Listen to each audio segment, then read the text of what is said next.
this trip, and they're looking for more. Colby Lewis gets the series' first start against a Nationals team without Bryce Harper or Ryan Zimmerman. For the first time in 6 seasons, your Rangers meet the Washington Nationals. It's Friday Night Baseball coming up next on TXA 21.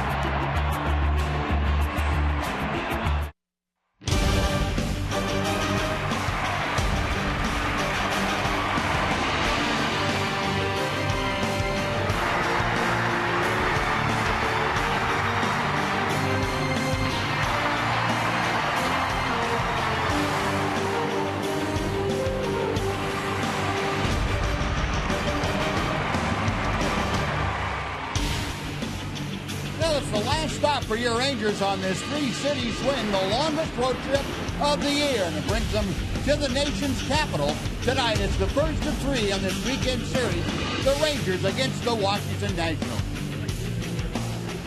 And welcome into a Friday night of Ranger Baseball with Mark McLemore. I'm Steve Busby. Glad you joined us. The Rangers on a real good roll as they come in to Washington to take on a Washington club. And Mac, this road trip has been one for the books. They have played as well as you could have possibly hoped for. They really have. And over these last couple of weeks, they've been playing very, very good baseball, which is something they haven't been doing, especially at the beginning of the season. They've been winning ball games, one-run ball games, blowing teams out, a .324 team batting average, almost 6.5 runs per game, 31 extra base hits, 20 walks, and a team ERA of just over 3. And one of the things that they've really improved on is catching the baseball. I remember early in the year, they were kicking balls around left and right, but now they look like they've got everything under control. And Colby Lewis will try to have things under control tonight as he tries to stay perfect on the road this year. He is 3-0 for the 34-year-old right-hander. He will take on the Nationals, the Rangers, and Washington coming up next on TXA 21.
Ford dealers. Visit your Texas Ford dealer today. Ford is the best in Texas. By Globe Life, the official life insurance company of the Texas Rangers. And by TXU Energy, inspired by you. Well, a beautiful evening here in Washington, D.C. The Capitol building off in left field for us. And that's not a political commentary. It's just where it happens to be situated out there. A lot of Ranger fans in attendance here tonight. As always, a lot of folks from the Metroplex coming up to spend this weekend in the nation's capital and hopefully see their hometown team win another series. It has been that kind of a road trip for Ron Washington's club. Let's take a look at the lineup that Ron Washington has cobbled together for tonight. Shin-Soo Choo will lead off. He's in left. Elvis Andrus is the shortstop, followed by Mitch Moreland. Adrian Beltre bats cleanup, plays third base. Alex Rios is in right. Chris Jimenez behind the plate, batting sixth. Leonis Martin in center. Rougned Odor is the second baseman and hits eighth. And in the National League part, it'll be Colby Lewis, the pitcher, batting ninth. And a scouting report on Steven Strasburg, a 3-4 record with a 3.42 ERA and 11 starts. It's his first time pitching against the Rangers. He's strikeouts per 9 innings, 10.67. And he's pitched 7 or more innings in 5 of his last 6. He's also lost 2 of his last 3 decisions. Well, Steven Strasburg, at one time, the most highly touted draftee from Major League Baseball in some decades, but he has struggled a bit at times and proven himself to be mere mortal at the other times. However, he's also made a great impression on the guys that have walked up to home plate with some lumber in their hands, too. Yeah, I've heard a lot of good things, and this will be my first opportunity to see him live. Yep. And to see what everybody's been buzzing about. But I definitely think that the guys in the batter's box have a different perspective. I think so. And we have a different perspective, too. This view that we have, we're about 170 feet or so above the playing surface. And just about light level. Shin-Soo Choo starting things off. First ball swinging, and he will ground out to Adam LaRoche, the first baseman. Well, one pitch and one away for Strasburg as Choo heads back to the Ranger dugout. It'll bring up Elvis Andrus. Take a look at the Nationals defense behind Steven Strasburg tonight. Nate McLeod is in left, and Art Span is in center, and Jason Worth in right. Adam LaRoche at first, Danny Espinosa the second baseman, Ian Desmond at short, Anthony Rendon is the third baseman, and Wilson Ramos catching tonight for Steven Strasburg. Strasburg got 3-4 record, and he has been very good for Matt Williams' club his last 5 or 6 times out. First pitch to Elvis is a fastball right down through there for strike one. Andrus at 256, a couple of home runs, 19 driven in. He sat out yesterday's ball game, the first game that he has missed the entire year. He had played in 53 straight, and Wash gave him the day off. And Elvis back in there, rejuvenated a bit, getting his batteries charged, and he's ready to go. Third road trip, Elvis has been better than good. 300 with 3 runs driven in. Strasburg to the wind, back to the plate comes the right-hander. It is 1-2. The report we got on Strasburg, and Ron Washington's hitters all knew this, that you better get him early in the count, because if you get to the breaking ball and the straight changeup, you could be in trouble when you're down in the count. There's the breaking ball, call strike 3. Kind of like that. Just like that. You know, you hear a lot about it, and I'm sure that everybody's watched films on Mr. Strasburg and seen that curveball, seen the fastball, the electric fastball, but it's a different ball game when you get in there and see it. It's a totally different perspective. And Elvis not able to pull the trigger, so he is gone. That is out number 2 here in the first. Here's Mitch Moreland. Elvis, no doubt, will go back and tell the guys, hey, it's everything that was advertised to be. That's a serious hammer that he has out there with him. Yeah, I think he's probably telling them, okay, don't wait, don't take 2 fastballs and look for the third one. No.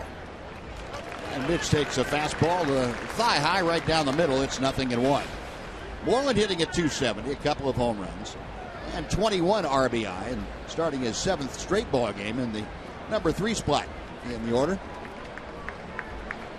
Strasburg with the 0-1 pitch.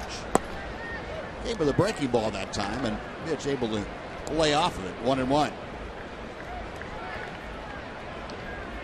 Strasburg made his major league debut the year he was drafted, 2010, out of San Diego State University.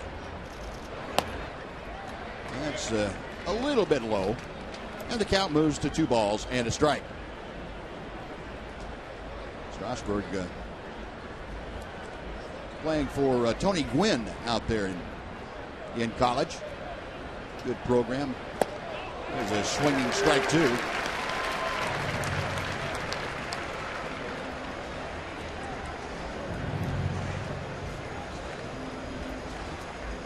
Mitch, not much of an average on the current road trip, but he's had some good production games as far as driving and runs. And, well, that's the important thing. You get the runs across in the middle of that order. Got him swinging. Strasburg with a changeup, 89 miles an hour, and he gets back-to-back punch-outs.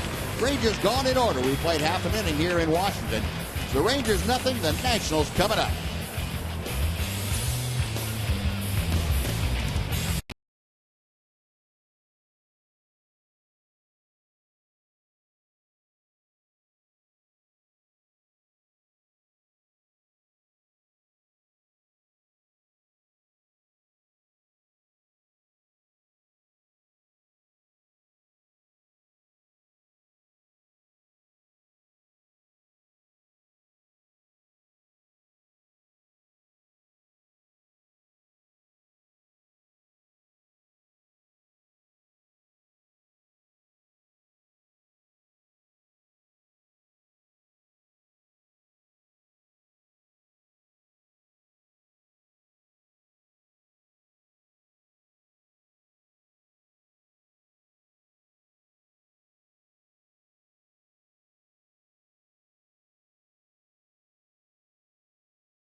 The top of the first. Now the Washington Nationals coming to bat.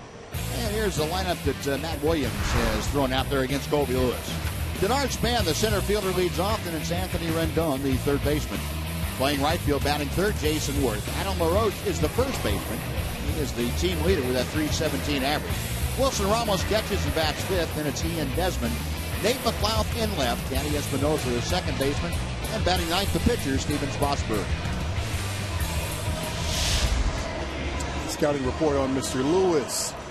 4-3 record with a ERA just a little over 5 and 8 starts. He's won his last 3 road starts, 3-0, 2.12 ERA, no home runs allowed.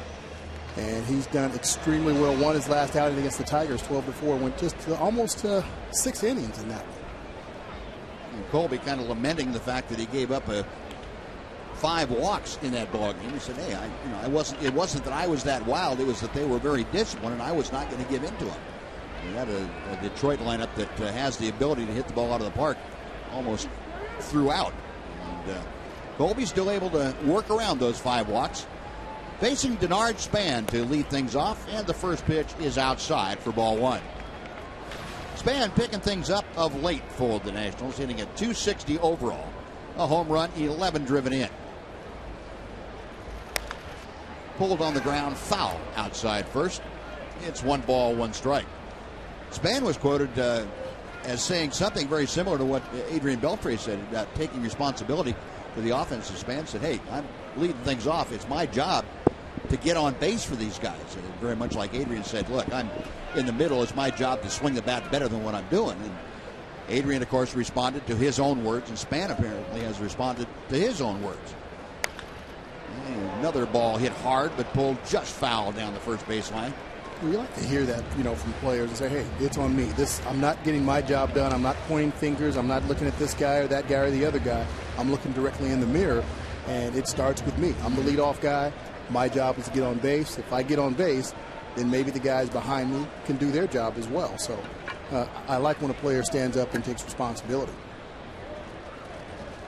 Colby to the wide, the 1-2 pitch to Span. Loop to left field. That is going to fall for a base hit. Colby got the ball in a bit on Span, but Span able to muscle it into left for a leadoff single. First hit of the game to the leadoff man for the Nationals. And we'll take a look at the Ranger defense tonight behind Colby Lewis. Outfield has Shin-Soo Choo in left, Leonis Martin in center, Alex Rios in right. Rangers come in 12th in fielding percentage, Mitch Moreland at first. Rougned Odor and Elvis Andrus up the middle, Adrian Beltre at third. Chris Jimenez is catching tonight. I mentioned that 12th in fielding because the Rangers have improved significantly in the last several weeks, picking the ball up and throwing it to the right base and throwing it accurately. It's a big change. They had really suffered the first 6 weeks or so of the season defensively. Anthony Rondon tags one, but he hooks it foul down the left field line, back into the seats. It is 0-1. You can tell the Nationals are coming out here swinging the bats. They are aggressive, and Colby Lewis will take that into account and adjust that first couple of pitches. Yeah, that's one thing that Colby does well. He adjusts to what the offense is doing against him, and he's going to go with his strength, but he's also going to make adjustments throughout the course of the night.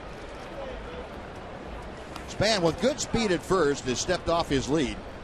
And Lewis back to the plate. Colby just missing the outside corner. Buzz, you were just talking about the defense. They have picked it up, and they were playing some uncharacteristically bad defense in the early part of the season, and you just don't expect that out of a Ron Washington managed team. But like you said, they've definitely turned things around, making all the plays that they're supposed to, and even some spectacular plays to go along with it.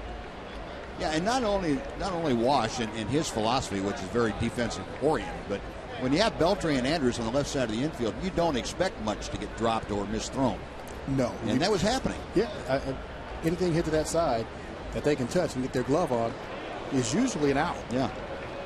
And early in the season, that just wasn't happening. But like you said, they've definitely turned things around, played great defense, the type of defense that they normally. And as a result, the pitching has picked up a bit. It's no accident. Those two go hand in hand. Colby playing a little cat and mouse with Span over there at first. This is low and outside. Ball gets away from Jimenez just ever so slightly, but Span staying put. And the count moves to 2 balls and a strike. Mike Maddox keeping an eye on his veteran right-hander, Colby Lewis.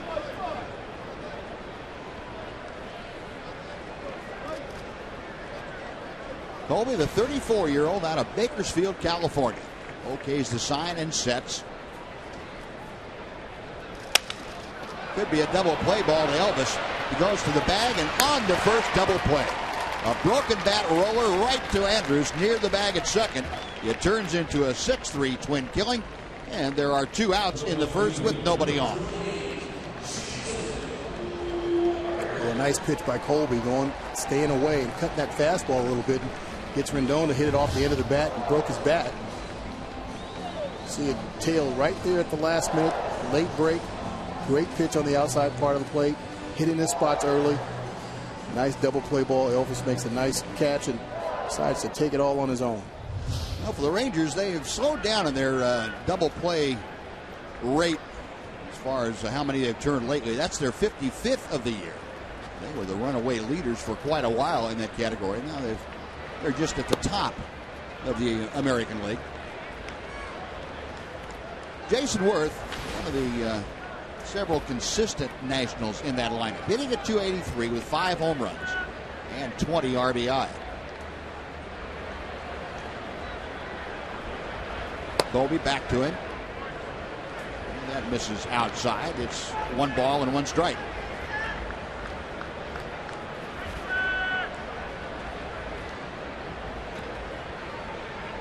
Colby peering in for the sign. The right-hander's ready. Swinging strike 2. With Zimmerman out of the lineup, Worth is a dangerous hitter no matter who's in the lineup, but with Zimmerman not being in the lineup, you really got to be careful and not let Jason Worth be the one to beat you. He's the one consistent power threat. I guess you'd call LaRoche that, but Worth caught looking there, and Colby had him set up and then made the executed pitch. Nothing going for the Nationals. No runs a hit and nobody left. After one, we are scoreless in our nation's capital, the Rangers and the Nationals.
And 2,000 Rangers RBI participants in North Texas. And this weekend, 12 of those kids will be in Houston. They'll be participating in the Junior RBI Showcase. For more information on RBI and how you can support these great kids playing baseball, visit TexasRangers.com/foundation. And that RBI program is a great program. It's got national significance, but boy, at the local level, the Rangers do a great job of promoting that. They do. They're out there in the community, and that program has just grown and grown over the years. And it's a fun thing to be involved with. Adrian Beltre, a drive, dead center field. Going back and span is at the wall. It's off the wall. Has trouble picking it up, but Beltre coasting into second with a ringing double to start off this second inning. And Adrian did not waste any time, Mac. He took a piece of advice from you and saw that first fastball and said, okay, I'm getting on this one. You do not want to sit around. It looks like we've only seen him for 3 batters. It doesn't look like you want to sit around and wait for the hook or the changeup. If you get that fastball down the middle of the plate or anywhere in that strike zone, you want to jump on it and keep it fair. Adrian Beltre didn't miss that one. Wow. I would tell you I hated that sound. Did I ever tell you I didn't hear it much unless it was off somebody else's bat? Well, Beltre at second, and Alex Rios takes a low strike. Here's that sound again. Oh, I hate that. That's kind of like somebody dragging their fingernails across a chalkboard. It makes me. No, that sound made me jealous. What it did. Popped up. Foul territory. LaRoche won't even bother. He knows he can't get there, but Espinosa gave it a shot and came up way short. And Alex Rios now down to the count. No balls and 2 strikes. Well, Alex trying to get Beltre at least over to third. He tried to take the pitch that way. Rios, of course, bringing in that 12-game hitting streak to play here tonight. 325. That's good for 4th in the American League. Team leader with those 29 RBI. He has Adrian out there at second base. Nobody out here in the top of the second. Got him swinging. A good fastball from Strasburg. He rings up his 3rd strikeout. 1 gone for Chris Jimenez. Strasburg went with his strength, that fastball right down the middle of the plate, and throws it right by Alex Rios. See the rotation. Yeah, you see the rotation on the ball, just very tight and very quick. Yeah, nothing fancy about that. Alex just couldn't catch up to it. Well, here's Chris Jimenez, starting for the 6th time in the 10 games that he has been with the ball club. Hitting .429. And he had the same idea that a couple of hitters have had. I'm going to go after that first pitch.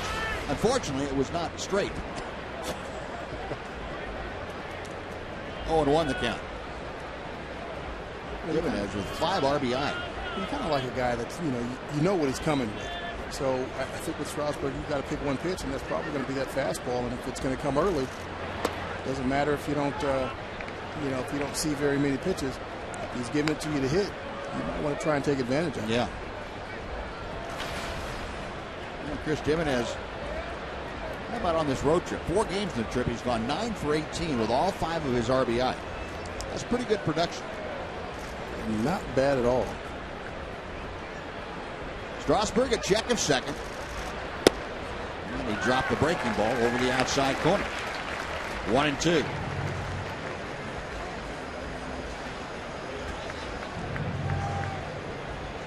Strasburg, a 6'4" right-hander. Is 25 currently. He'll be 26 in the middle of July this year.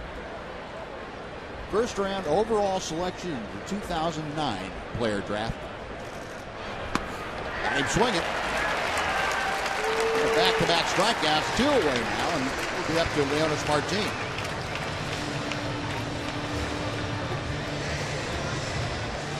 Strasburg has a number of pitches that he can throw. He either get you with the curveball, get you with the fastball, or the changeup here, like he got Jimenez, and that's a very tough pitch. Looks a lot like that 96-mile-an-hour fastball, and then all of a sudden the bottom drops out. Well, Mackey kind of made light of what he had and said, how in the world does he give up a hit with stuff like that? I don't know, to be quite honest. I'm kind of surprised. Pitch low and outside.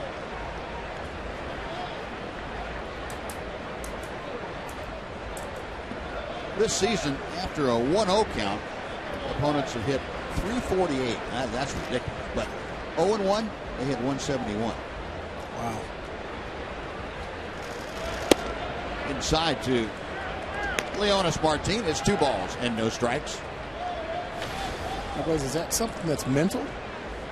Making one pitch make that much of a difference for a pitcher? Well, yeah, it can, Mac. I think what happens when Strasburg gets behind in the count, he tends to not worry about location as much and probably just rears back and tries to throw it harder. And not many good things happen when you do that. I mean, you can do it every once in a while, but there's a strike. If you forget about location and try to throw as hard as you can, the ball tends to straighten out. And it may be a mile or 2 an hour faster, but with no movement, it doesn't matter. You know yourself, you see a guy can throw as hard as he wants to. If his fastball is straight, you're going to be able to tune it up to catch it. I love those guys. It's the ones that had a little at the end, to the left, to the right, down, yeah. Little jam shot off of Strasburg. He hits him in 3 different places. Now he can't pick it up. And Leonis is safe at first. Beltre on to third. Strasburg looked like a human pinball machine. He had that ball bouncing off his glove, his head, his hand, his shoulder. And he finally bent over to pick it up from the ground, and it was still moving. That'll be an error charged to Steven Strasburg. That's something you don't see very often. Martin just taps it right back, and a fairly easy play, but Strasburg just not able to handle it off the glove and off the head, and not able to find the handle with his hand. Kind of reminded me when Charlie Huff was pitching for the Rangers, Don Slott tried to catch his knuckleball at him about that many places. The only good thing is it slowed it down enough it didn't go all the way to the backstop. So runners at the corners with 2 outs. Here's Rougned Odor. The 20-year-old takes a fastball outside. It is 1-0. Odor at .275, a home run and 9 driven in. Speed at first base. You may see Leonis Martin trying to swipe second here to get in scoring position. Outside, 2-0. Strasburg at least the last couple of years has not done a very good job of stopping the running game. When people did get on, didn't pay much attention to the base runners. Yeah, well, I think with Matt Williams here, they kind of worked with him and made him at least let the runners know that, hey, I know you're there. I'm thinking about you. I'm going to get to the plate. I'm going to come over a couple of times. Ground ball, base hit right field. Rougned Odor comes through, and Strasburg is ripped by his own error. And Odor made sure that happened. Rougned with the 10th RBI of his young career, and the Rangers jump on top 1-0. Well, this is a nice piece of hitting by Odor. He's ahead in the count 2-0. He knows he's going to get a fastball. Fastball starts in, tails back a little bit over the plate, but he's ready for that fastball because he knows it's coming with a 2-0 count. He's in the 8-hole hitting. Of course, Strasburg's probably going to throw him that fastball, and Odor gets the head out, and another 2-out RBI by this Rangers ball club. Now, Steve McCowney, the pitching coach, along with the trainer and Matt Williams, all going out to visit with Strasburg. Did you see anything that might raise concern for you? No, I think the only thing may be something with the ground ball that he misplayed by Martin. Maybe something happened there, but other than that, I didn't see anything glaring. Well, the Rangers come through. Rougned Odor comes through with a 2-out RBI single, and runners now at first and second. Colby Lewis, and he is the of the current crop of Ranger hitters, the best at 250. And first ball swing, Colby tunes it up. Catch up with that fastball. Hey, he knows I'm going after that first thing I see. That's straight. Only American League pitcher with multiple 2-hit and 2 RBI games in interleague play. That goes back to 1997. That's a pretty significant list of pitchers. That's saying something right there. Sure is. And Colby Lewis, a base hit to left. Around third comes Martin. He will score without the throw being made. And the Rangers lead it 2-0 as Colby comes through again. Look at that. This game's not good. And he's looking over there at the dugout saying, hey guys, that's how you do it. You don't hit, I haven't hit in 2 years. There you go. That's how you come in here. Get a hit off Strasburg, a line drive to left field. Gets a fastball up in the zone, and hey, he gets the head out. Very nice piece of hit by Colby. Look at that. Helping his cause. That's great. Colby Lewis, 6 RBIs now in his career. He's 6 for 21. Wow. 2-0 Texas. And back to the top of the order for Shin-Soo Choo. Choo began things tonight by grounding to first base on the first pitch that he saw. He's up there in a situation with Odor at second and Lewis at first. Still 2 outs. All this has happened with 2 outs. And a fly ball to center field. Span still going back near the track. And makes the catch as he runs onto the track and bumps up against the pattern. Well, the Rangers are retired, but they scored 2 runs, both with 2 outs. On 3 hits, an error, and 2 men are left. After 1.5, Texas 2, Washington nothing.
call, the pregame interview, to Mike Bassett.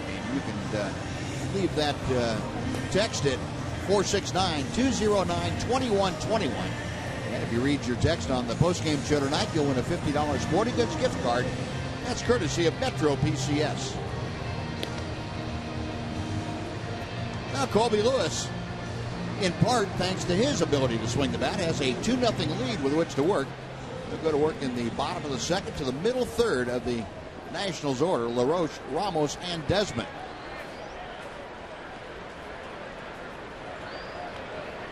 Adam LaRoche leading things off. LaRoche just back from a stint on the disabled list. He had a hamstring problem, and he is back in there. They missed him sorely. The Nationals without Ryan Zimmerman and without Bryce Harper in the middle of that order, pretty much depleted. When LaRoche was gone, Jason Worf had to feel like he was hitting on an island. Nobody around it. You know, that's tough when you've got the middle of your order hurt and not out there playing. And we've seen a little bit of that obviously with Prince, and then when Beltre was out as well. So right. Definitely not your best offense that you can run out there. And there really isn't. When you have all three of them out, there's not a whole lot you can do. If you had other people that could hit in the middle, they would be hitting. Right. And Colby out in front now. No balls, 2 strikes. He comes back to the plate and misses high. It's 1-2. But I don't think any Ranger fans want to hear about other teams' injuries. No. Colby's next pitch, just off the outside corner. Pretty good fastball from the Ranger right-hander, and that evens the count now. LaRoche, as you saw, a .317 hitter with 6 home runs and 24 driven in. The 2-2 pitch. Got him swinging. Good back foot breaking ball from Colby Lewis. That's his second strikeout, 1 gone here in the second. Colby executed his pitch on LaRoche. Wanted that slider inside and down, and that's exactly where he put it. LaRoche saw it well, but not well enough. And you see Colby starts that pitch off the inside corner, the inside part of the plate, and it just tails inside a little bit off. That's pitch number 1 that's too close to take, but to left-handers, it looks like it's very hittable. I don't know what kind of a night Colby is eventually going to have, but when he has that pitch going, that's when he gets his high strikeout totals. Both left-handers and right-handers, he's able to work that ball almost at the same area of the plate. Down and into a left-hander, down and away to a right-hander, and that's when he gets the big strikeouts. Wilson Ramos hitting just .226. Young catcher takes on the outside corner. Quickly, Colby establishing that strike zone at 0-2. That's what you want to see. Get out there, establish that fastball, hit your spot, and execute pitches. And so far, it's looked really good for Colby. He goes to the wide, the 0-2 pitch. Didn't miss by a whole lot. 1 ball, 2 strikes. We mentioned last time out for Colby the 5 walks, but that might lead you to think that he was wild. He was not wild. He just was missing by a little bit, and Detroit hitters pretty good at laying off pitches that are not close. And Ramos going the other way, drives it over the head of Orioles, but Alex able to get to the ball quickly, and he holds Ramos to a long single short hopping the wall in right field. Ramos gave that a pretty good ride to the opposite field. Got over Alex's head very quickly, but it goes as a long single. Colby leaves the fastball out over the middle of the plate, actually on the corner, and Ramos just hits a good pitch. He drives it over Alex's head. Looks like he got a little bit of a late jump, but I don't think he would have been able to make that play anyway. But he jumps right on it. He's able to hold Ramos to a single. The second hit of the night against Colby Lewis. 1 on and 1 out for Ian Desmond. First pitch to him. Colby takes something off, gets it over for strike 1. Desmond hitting just .234, but that's a little bit deceiving. He has 9 home runs and a team high 29 RBI. Rangers have turned 1 double play tonight. Colby Lewis would like to make it a pair here. 1-1 the count.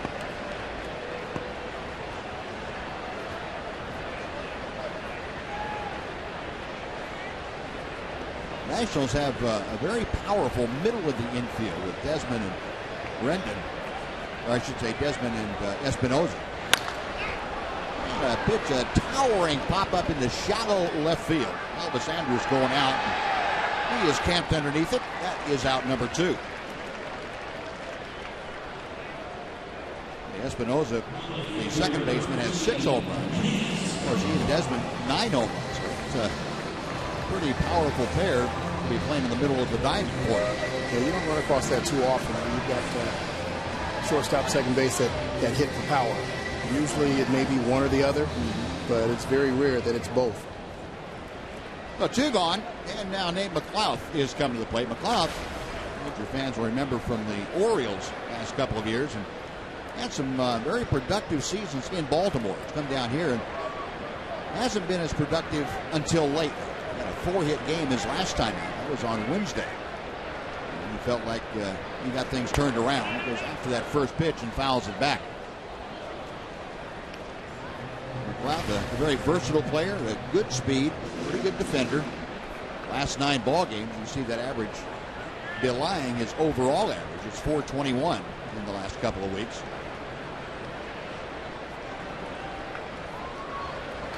Lewis ready. The fastball gets him off the plate a bit. 1-1.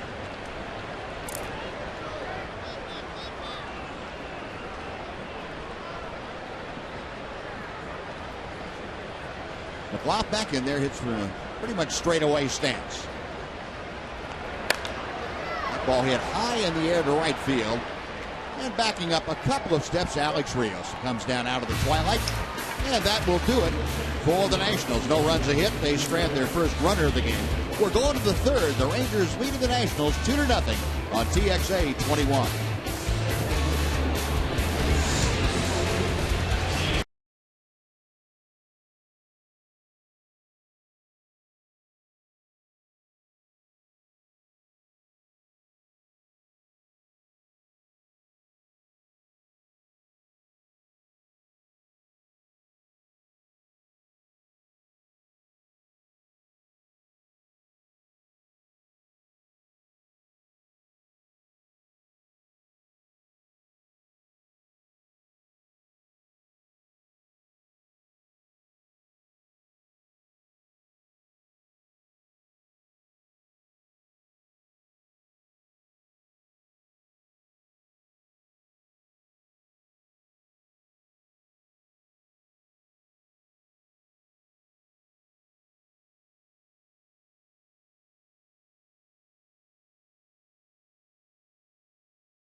At bat for your favorite mobile phone or tablet. Get live look-ins, instant replay, scores, stats, audio, free MLB.tv game of the day, and a whole lot more. Download the app at the App Store, or you can visit TexasRangers.com today. Now Rangers come to bat here at Nationals Park, downtown Washington, D.C. A beautiful evening. Very comfortable night, a very light breeze, and not much humidity. Great for the 30th of May of 2014. Rangers leading 2-0. Elvis Andrus to start things off, and he takes low and outside for ball 1. Andrus, Moreland, and Beltre, the first 3 due against Steven Strasburg. Elvis a strikeout his first time up. And Strasburg missing high and tight. 2 balls, no strikes. Strasburg hurt himself in the second inning and committed the 2-out error on a little tapper back to the mound from Leonis Martin. And just like that, the Rangers turned it into a couple of runs against him. The next pitch is low. It is 3-0. Yeah, that's one of the things that's made this Rangers ball club so good lately is they take advantage of the opposition's mistakes. 2-out hitting with runners in scoring position. Well, it has been marvelous. There's a strike to Elvis, and it's 3-1. And for Ron Washington, if you heard Wash talking before the ball game about the club, it's not just one guy, and not just one or even two guys. It's all the way up and down the order. All the guys on the 13 player list, as Elvis takes a strike to fill the count. Strasburg going after that corner and nails it. Ramos sets up right there, and Strasburg throws it right there. Now the payoff pitch to Andrews. High and tight, ball 4. Elvis draws the first walk of the game by either pitcher tonight. He is aboard with nobody out here in the 3rd inning, and Mitch Moreland coming up. Now we'll see if Elvis tries to get that running game going for the Rangers. Mitch, like Elvis, struck out in the 1st inning.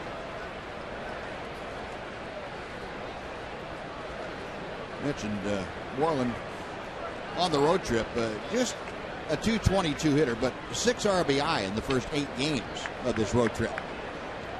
And Elvis draws a throw from Strasburg. And Jamelina will walk over there and say something to Elvis about the move that he just saw. Looking over at third, Spike Owen, by the way, is the Ranger third base coach tonight. He will be for the whole weekend. Gary Pettis will be gone for the weekend. He is attending his son's graduation. So congratulations, Gary and his family. Tim Bogart's still here, so is Wash. Just Gary. Elvis has stepped off a pretty sizable lead at first base. Strasburg, that look over his left shoulder. Now he is set. And Moreland fouls off the first fastball he sees. Buzz, I think that first trip through the lineup, or for the Rangers offense, just they wanted to see Strasburg. None of these guys really faced him before. A couple of guys faced him before, but other than that, really not anybody else. Rios has seen him before, but the majority of them have not seen him. So when you're seeing a pitcher for the first time, you want to see him throw pitches. You want to see where his arm angle is, what the action is on the pitches that he throws. Elvis having to be forced back to first. Strasburg paying attention to Elvis, and he really needs to, because Elvis is getting a big lead. He is doing everything except getting starting blocks down there for himself. And the right-hander comes set. And Moreland pulls a double play ball to second. Back to first, not in time. Mitch able to leg out the return throw. Elvis got down there right in the lap of Ian Desmond. And Desmond coming across the bag. Couldn't get a whole lot of steam on it. But that call at first now is going to bring Matt Williams out. First base umpire Laz Diaz, the one that made the call. And they'll wait just a second to give Matt an opportunity to confer with his bench coach, who has the information about the replay, and they're not going to challenge it. This play right here is made by Elvis. He gets down to second base and puts some pressure on Desmond, and Desmond really can't get a whole lot on the back end of that throw, because the Elvis is going in, and it's a nice clean slide. That's what you want when a guy's coming in, but when you have a guy coming in hard, you want to get out of the way. You don't really want to get hit, and Desmond just really wasn't able to get a whole lot on that throw.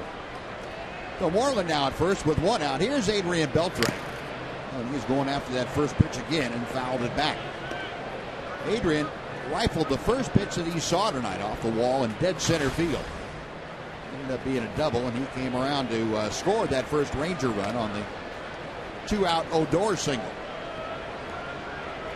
Well, Beltre now hitting at .295 for the season. That average continuing to creep back up toward the 300 mark. And another fly ball to center field. This one not carrying quite as far. Span over into the alley to his left. Makes the grab. Moreland back to first. And there are 2 outs for Alex Rios. So Adrian 1 for 2 as he retreats to the Ranger dugout. Strasburg now will face Rios, who struck out the first time. Mac told you that Rios, one of only 3 Ranger hitters that had seen Strasburg before tonight. Alex had come in 0 for 3 with a strikeout, but he also had an RBI. He's now 0 for 4 with a couple of strikeouts. Got Moreland at first with 2 outs here in the third. 0-1. Take a look at the Ford leaderboard. How about the average with 2 outs in the major leagues this season? Rangers hitting .281 with 2 outs, and that's a very impressive figure. I mean, I think the major league average is something like .240, .235. Alex Rios, a roller, charging is the second baseman Espinosa. He shovels it right out of his glove to first base. Rios is retired, and so are the Rangers. No runs, no hits, a runner left stranded. After 2.5, the Rangers 2, the Nationals nothing.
Texas Rangers baseball on TX AT 21 is sponsored by Sports City Toyota.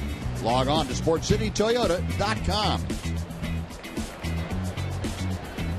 Nationals Park opened up in 2008. And that was the last time the Rangers were in town to play Washington. Rangers won 2 out of 3 in that matchup. Trying to maybe do the same here, or even 3 out of 3. Like to make a great end to what has been an outstanding road trip thus far. Washington's club has won 6 out of 8 to begin this 11-game trip. Lewis to the plate, and the pitch low and outside to Danny Espinosa. It's 2 balls and no strikes. Espinosa hitting just .209. He does have, as we mentioned, 6 home runs. He has driven in a dozen. Colby winds the 2-0 pitch. And that is a strike. It's 2-1. Nationals is a team at middle of the pack in the National League, 246 average. They are 9th in the league with 203 runs scored. Just below the halfway. Hard hit ball. Odor has a tricky hop back to his left that he stayed with nicely and throws out his counterpart. 1 gone. That's some pretty nifty glove work by the 20-year-old. Nice hands. Espinosa gets the fastball up in the zone and drives it. It looks like it hit the grass and kind of kicked back on Odor, but he made that look easy. He did. And for a 20-year-old, it may be easy. He may not know any better yet. That's exactly what it is. Now here's Steven Strasburg. Strasburg, the poster boy for the designated hitter.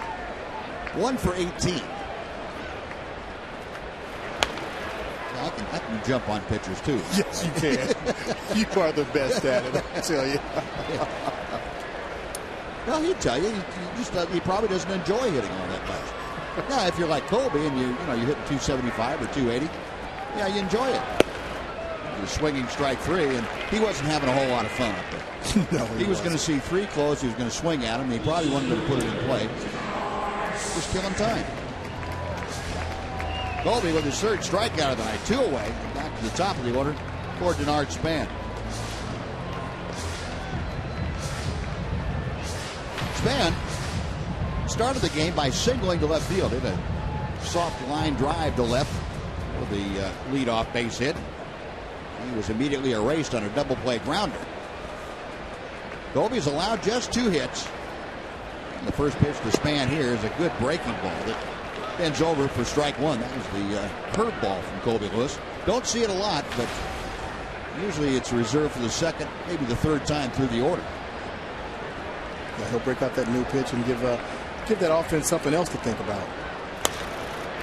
In the air to center, Leonis Martin going back, still going back, the ball carrying pretty well, but Martin able to track it down, and Colby Lewis has his first 1-2-3 inning. He sends the Nationals down, and we have finished 3 here in Washington. The Rangers 2, the Nationals nothing.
In the first 10,000 kids will get a chocolate milk glass courtesy of Dairy Max. Celebrate June Dairy Month at Globe Life Park with this great giveaway, and you can get your tickets at TexasRangers.com. Or you can call 972-RANGERS if you would prefer to do that. Ranger gear selling like hotcakes here in the nation's capital. Yeah, it's great to see, boy. The last few years, go back to about 2009, it started getting popular, and it has exploded everywhere we go now. It's Ranger red and blue. Great to see. Love seeing that. Obviously, it didn't used to be that way. Nope. But now, everywhere you go, every ballpark, American League, National League ballpark, you see Texas shirts, hats, everything. Chris Jimenez starting things off for the Rangers here in the 4th inning. Jimenez, a strikeout in the 2nd. Strasburg has punched out 4, but he's also trailing 2-0. This is low and outside, and the count moves to 2-0. Strasburg walked the leadoff man in the 3rd inning. Elvis Andrus drew a walk on a 3-2 pitch, and Strasburg falling behind the leadoff man here in the 4th. Right-hander to the wind, and he gets the call on the outside corner. 2-1.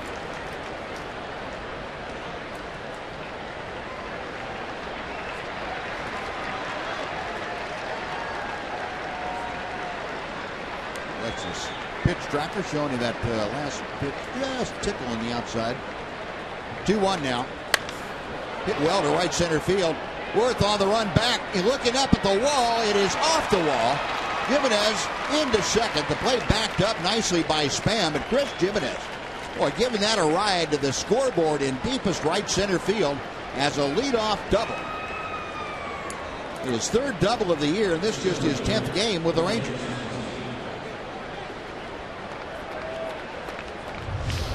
Jimenez gets a fastball out over the middle part of the plate and drives it to right center field. Not trying to do too much with it. He's taking what Strasburg's given him and just pounds that ball off the right center field wall for a double.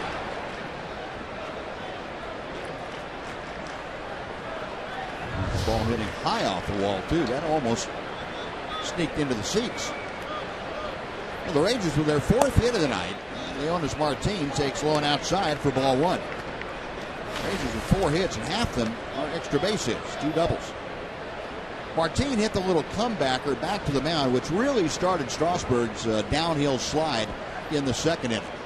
That occurred with Adrian Beltre at 2nd and already 2 outs in the inning. Back-to-back strikeouts of Rios and Jimenez.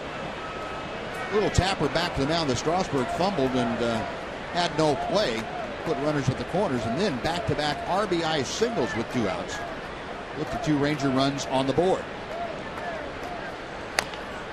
Chopper down the first baseline is foul, and the count moves to 1-1. This is a situation where Leonis trying to pull the ball to at least get Jimenez over to third. And nothing wrong with pulling the ball into the corner if you want to. That'd be okay. Or in the seats. Or in the seats. That'd be fine too. Leonis almost pulled a couple into the seats yesterday in Minneapolis. He had a pair of doubles late in that ball game. 2 huge hits. And he fouls this one off to the left. The count moves to a ball and 2 strikes.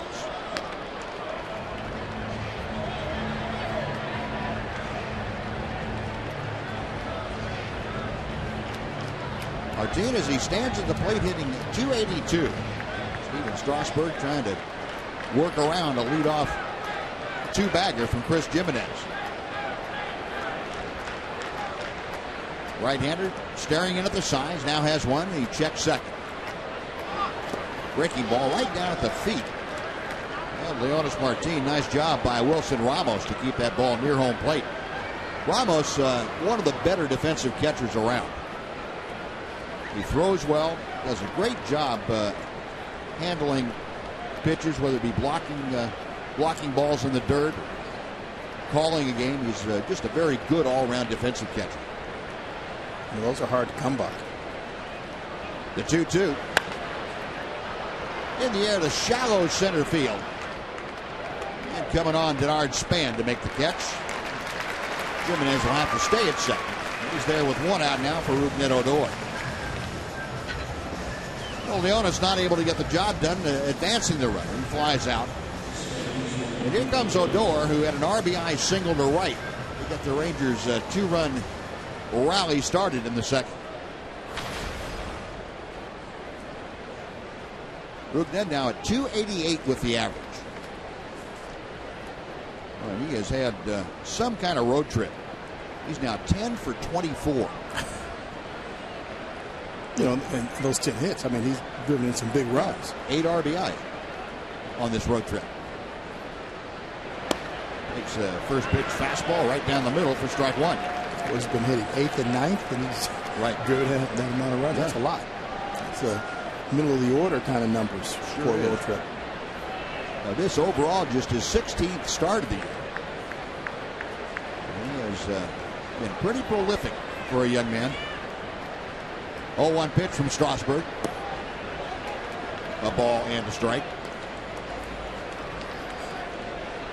Yesterday, Odor, of course, had the go-ahead sacrifice fly for the Rangers in that 8th inning. Rangers winning their 2nd straight 1-run ball game. Chris Jimenez, the runner at second base. He's there after a leadoff double. 1 out later. He is wanting to circle the rest of the bases. Pitch low and away, 2-1. And Strasburg, maybe he's just being careful because Odor's hitting 8th and you got the pitcher coming up next. But for a guy with this kind of stuff, he is sure is not being aggressive in the strike zone. You know, that's puzzling. His whole demeanor is not being aggressive. Odor lines one to left, but that is right after left fielder McLeod. Ruknet hit it right on the button, but nothing to show for it. McLeod able to haul it in. With 2 outs now, Jimenez still at second, and Colby Lewis will come up. Another case of line to line for you, Mac. Using that whole field. His last time up, he pulled one through the hole at first base. He drove in an RBI, gets a fastball away at the top of the strike zone, and hits a laser to left field. And that's what you want. You've got to use that whole field. The best hitters in the game use the entire field. They're not just pull hitters. They're not just slap hitters. They use the entire field. First pitch to Colby. He loops one into the foul territory on the first base side, and LaRoche can't get over there. It's the battle of the tarp, and the tarp won. 0-1 to Colby Lewis. Sounds like a song. Yeah. I fought the tarp, and the tarp won. Yeah. Don't worry, I'm not going to sing it for you. I was waiting. No, we've got people who are kind of sensitive to that at home. So I don't want to hear one giant click of the remote. Colby, the RBI single, his first time up. That was the first Ranger hit since Yu Darvish singled in San Diego 2 years ago. Our Globe Life quote from Colby Lewis. I'm not worried about it one bit talking about batting. But I have to remember my first priority is getting outs. That means on the mound. If something would happen where I got on, I'm not fouling it away. I'm not going to try to steal second. That's probably good because Wash is not going to give him the steal sign either. That's probably really good. And I think if Colby got on and took off towards second, Wash would probably beat him to second. Probably. Well, Colby got on the first time he got on there, he had Ruknet blocking him at second base, so he couldn't steal. He got the hook and couldn't connect. So that'll do it. The Rangers get a leadoff double from Jimenez, but stranding. No runs ahead, 1 left. After 3.5, Rangers 2, Nationals nothing.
The hill, he will face Anthony Rendon, Jason Worth, and Adam LaRoche. The sun just setting out in the west here at Nationals Park. Beautiful evening, a nice crowd on hand. This park, as we mentioned, opened up in 2008, holds just shy of 40,000. Nice Friday night crowd here at Nationals Park in Washington, D.C. And a lot of the service members out tonight. Colby Lewis will deal to Rendon now, who grounded into a double play his first time up. He takes strike one from Colby Lewis. Lewis not wasting any time tonight. He is in the strike zone early and often to almost every hitter. This is low with that one. And the count moves to 1-1.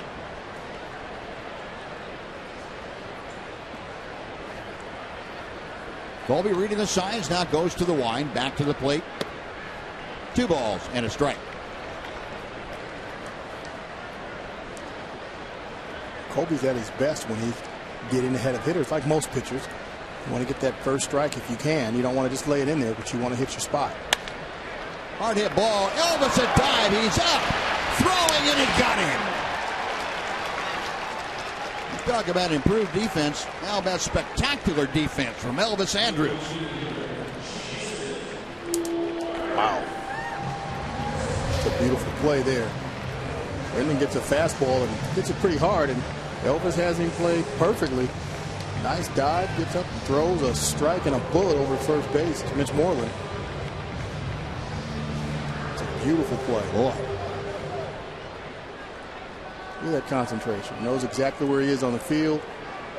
Gets that ball, hops up, gets his body in position, and makes that transfer, which is hard to do. Now this one off the bat of Jason Worth, shot by Adrian Beltre, who dove to his left for it. Worth with the base hit.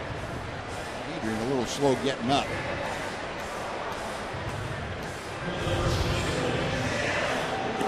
Worth, a dangerous hitter, gets a hanging breaking ball. Unfortunately, he just hit a line drive past Adrian Beltre, who's not used to diving and missing balls. Yeah.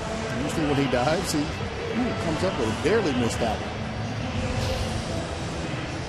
Adrian hit the ground pretty hard, too. Looks like he'd be suffering the effects of contact in the dirt. You get the wind knocked out of you a little bit when that happens? You can. Yeah. You definitely can. It looked like he did on that one because he was fully extended. A 1 on, 1 out. Here's Adam LaRoche. A strike on the inside corner. You look at this. He takes off and he's fully extended, and he just might have. A lot of times your chest, your stomach area, that's the first thing that hits the ground, and it just might have happened there. Long drive to right field. Going back is Rios. It's off the wall. Around second, headed for third is Worth. Holding with a long single is Adam LaRoche, and that ball was crushed. Well, LaRoche got full extension, and he's held to a single, so back-to-back base hits, runners at the corners now against Colby. Well, LaRoche is another guy that Colby's going to have to be careful with. He can hurt you. Gets a fastball, tails back over the middle, out over the middle of the plate. LaRoche gets that hit on it. And that's a low line drive off the wall. Rios makes a great play, though, just to hold him to a single and keep that double play in order. The last 2 pitches have been blistered. Well, the last 3 actually. The ball that Rendon hit that Elvis dove for was hit pretty hard. A 2 on, 1 out. Wilson Ramos had a base hit to right his first time. Colby to the plate. And, Ramos trying to check his swing, couldn't do it. And Colby Lewis now is throwing a first pitch strike to all 14 hitters that he has faced. That's being aggressive. And not just with the fastball, but it's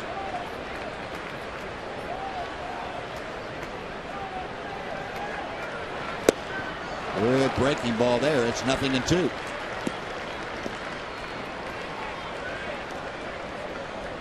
Ramos with that base hit upped his batting average to 238 currently. Colby would like to coax him to hit a ground ball up the middle to one of the middle infielders for him. Get out of this with 1 pitch. The 0-2. We'll try it again.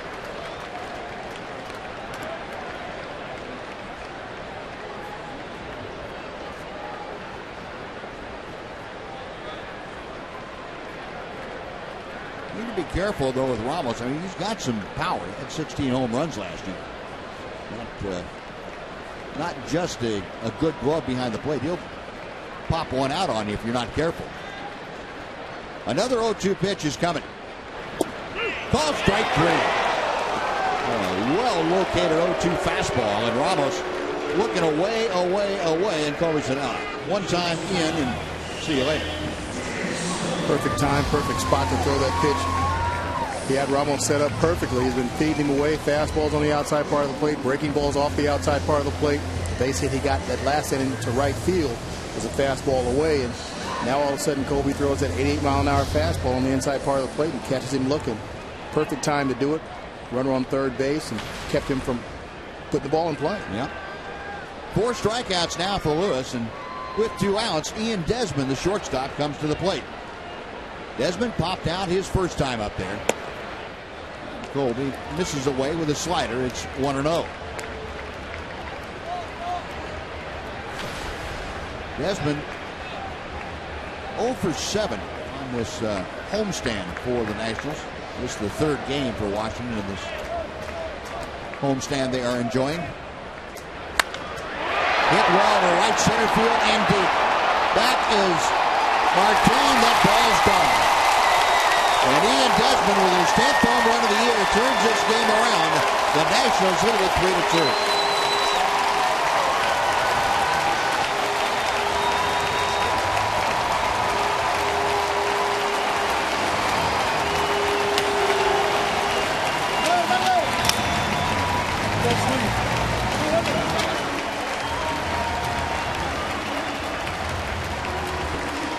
Got a fastball out over the middle of the plate and up in the zone. Ian Desmond did not miss it. He's not a very big fellow, but he can generate some bat speed and just hit his 10th home run of the season. Well, in this inning, Colby has left a lot of pitches in the middle of the plate. He got the call third strike on Ramos, but the ball that Worth hit, the ball that LaRoche hit, and the ball that Desmond hit, they're all pretty much in the middle of the plate. And that's not a place to make mistakes for these guys. Pitch is low to Nate McLouth. Count goes to 2-0. I think every pitcher goes through streaks like that. You just hope that when you make a mistake in the middle, it gets popped up or the guy takes it or something. Yeah, just miss it or something. But yeah. Desmond didn't miss that one. 2-0 pitch to McLouth. Now 2-1. Dave McLouth, the fly out to right field his first time. Colby Lewis trying to settle back down after giving up the lead here in the 4th inning. A bunt, it's a good one. Charging Odor, can't make an accurate flip, and McLouth will get second base as the ball rolls into the photographer bay. And McLouth, a bunt base hit. And the error by Odor allows him to get an extra 90 feet.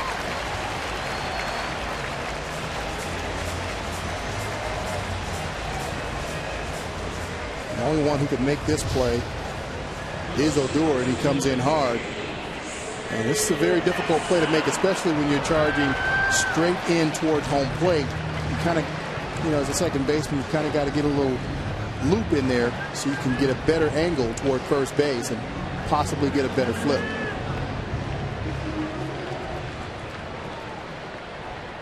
So a single and an error. McLouth now in scoring position with 2 outs. And Danny Espinosa up for his second time. They're going to intentionally walk him with Steven Strasburg, the pitcher, waiting to be next.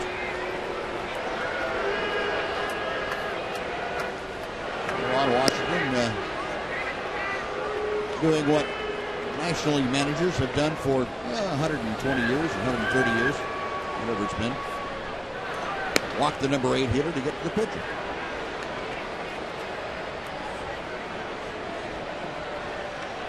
And the 4th wide one coming from Colby. That's the first free pass that he's issued of any type today. Puts runners at first and second. And Strasburg coming up, a strikeout victim in the 3rd inning.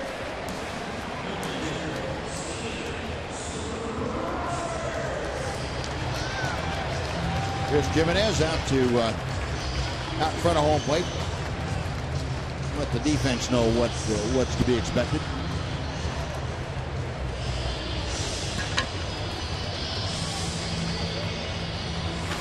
Strasburg 1 for 19 this year. That's an 0.53 average.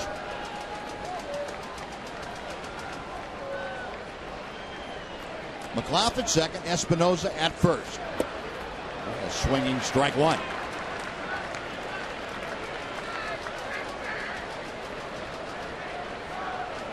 Strasburg strikes out about half the time, 10 out of 19.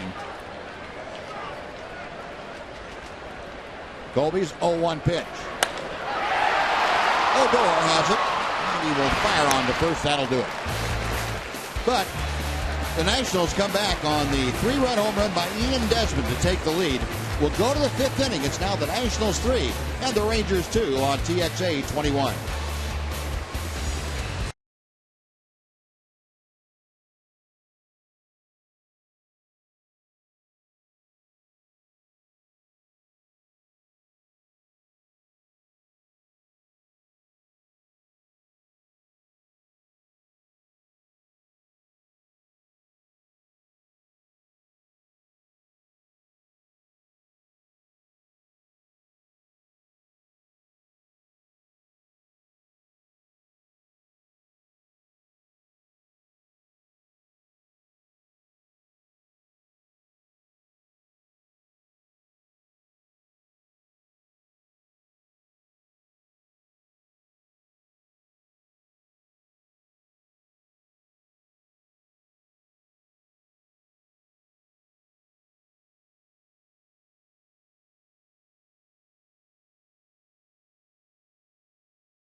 Call Standard today. And by Freedom Dodge. Nobody beats a Freedom deal. Nobody. Sun setting, the dusk has settled in over Nationals Park, and got kind of gloomy for the Rangers fans here. 3-run outburst by Washington in the bottom of the 4th. They have taken the lead now as the Rangers come to bat in the 5th inning. 3-2 Nationals, and it'll be the top of the Ranger order to face Steven Strasburg. Ever since the error made by Strasburg back in the 2nd, he's been a little bit shaky. Rangers, though, have not been able to capitalize other than the 2 runs they pushed across then. Got a leadoff double and a leadoff walk the last 2 innings, and have left those runners stranded. Shin-Soo Choo, who flied out to deep center field his last time up, takes the first pitch from Strasburg at the knees for strike 1.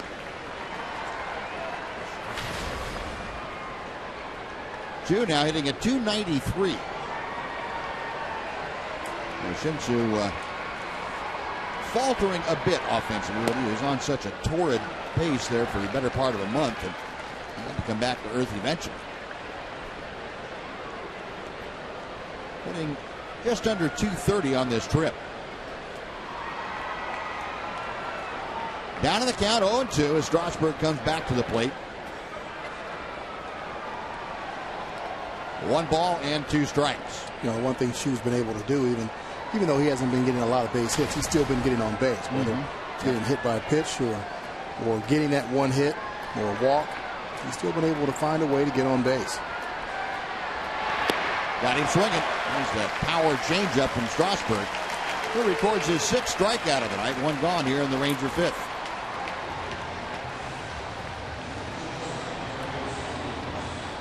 Next will be Elvis Andrus.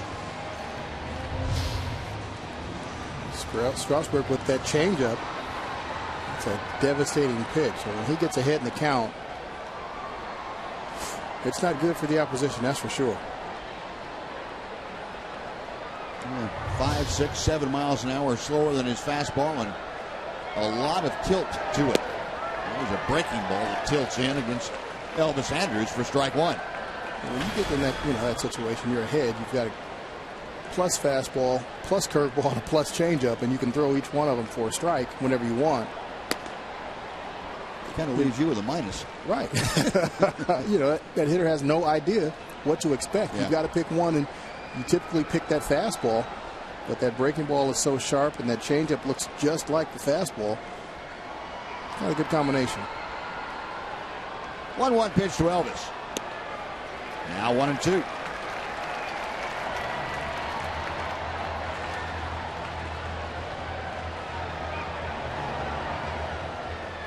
Elvis called out on strikes in the first. He had a walk to lead off the third.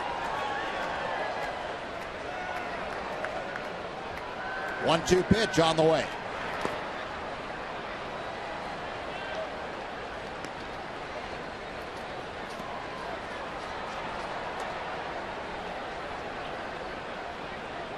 Strasburg, 66 total pitches tonight. 43 strikes, 23 balls. The 2-2. Liner right at the second baseman, Espinosa. He knocks it down. Actually dropped it. Went right to his feet, and he throws out Andrus. 2 gone.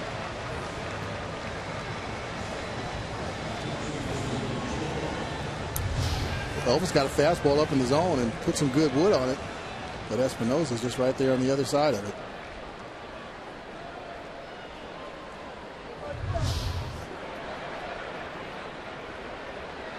Strasburg now looking for his first 1-2-3 innings since the first. He'll face Mitch Moreland. Moreland 0 for 2. A strikeout, a fielder's choice grounder.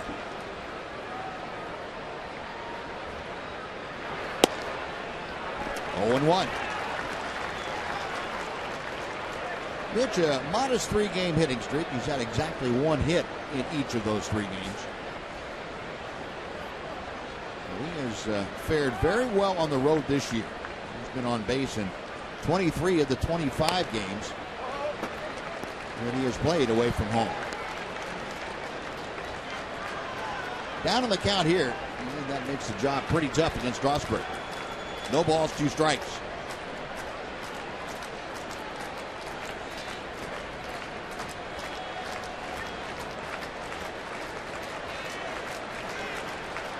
Strasburg to the wind. Got him swinging. Shoulder high fastball, and that's a pair of strikeouts in the 5th inning. 7 on the night for Strasburg. Halfway through the ball game this evening, Rangers trailing the Nationals 3-2.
In the fifth inning, will present the top of the order.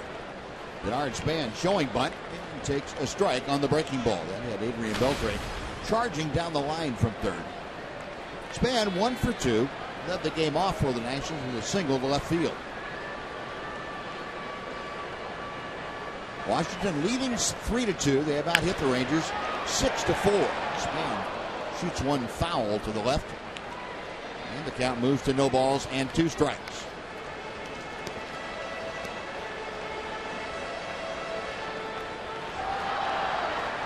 Colby Lewis gave up the 3 runs in the 4th inning, and unfortunately for Colby, that's becoming a trend that isn't a good one to have. Matt, you pointed that out to me, that the breakdown of runs given up by inning for Colby Lewis. Picked up now with the 3 that he has given up in the 4th inning this year. He's given up 11 of the total runs that he has allowed. 11 of the 27 runs have come in that 4th inning. Yeah, that's a lot for any one inning. I don't know why that is. In just that one particular inning, he seems to give it up in that inning. But the other innings are pretty good. They're pretty economical. That 5th inning, which we're in now, he's only given up 1 run. So I guess he rebounds after that 4th inning and makes that adjustment again. Mike Maddox, sure if there were an obvious answer to it, he would have told Colby a while ago. Colby would have figured it out a while ago too. But you know, and it gets in your head too. I'm sure. I know that Colby Lewis is well aware of that number and that inning. You know, you don't pitch as long as Colby has without remembering things like that. And that, in some cases, that can be a self-fulfilling prophecy. You get to that inning and say, well, if I get through this one, I'll be fine. Instead of not paying any attention to it and just going through the hitters that you have to face. There you go. But it's easier said than done. Is it all of it? Yeah, much. Especially when you're up here. You know, the game looks so simple from up here. It's real easy. It's real small, too, from where we are up here. Now, Colby, just throw that ball right underneath his bat when he swings. Right. And swing over the top of it. That's strike right. 3. Give you a bird's eye view, literally a bird's eye view. This is from up top where we are. And that actually is a little bit better focus than what I can use from up here in my own eyes. That's a much clearer shot than we're actually not in the press box. We're actually in the blimp. Yeah. Yes. Going inside 1-2 to count the spin.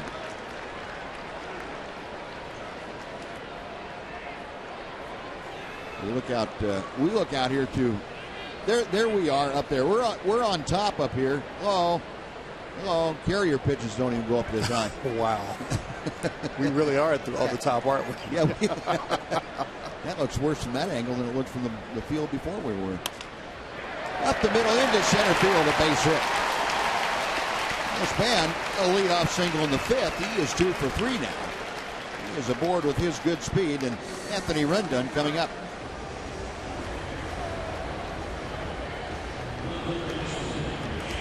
So 7 hits now allowed by Colby Lewis, and Rendon grounded into a double play in the 1st inning. This isn't a bad pitch by Colby. It's down at the bottom of the zone, change up, and Span just drops the head on it. Slaps it into center field. He's starting to heat things up a little bit. Yep, he sure is. He can provide an awful lot at the top of the order with his ability to disrupt the opposition with his speed. And Colby had him leaning and didn't get the throw down, or it would have been a very close play at first.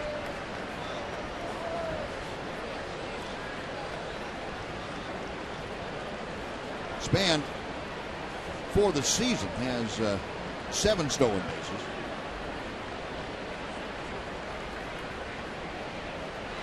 Pitch low and outside, and Jimenez ready to fire if Span took off.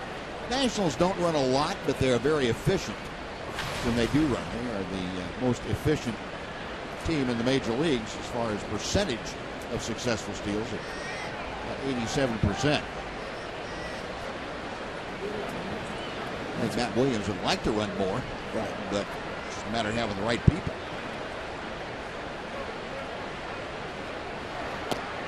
That pitch inside. It's now 2 balls and no strikes. That's a pretty high percentage, 87%. The league average is about 80%. That's when you know you've got a good base stealing team. But 87%, that's pretty high.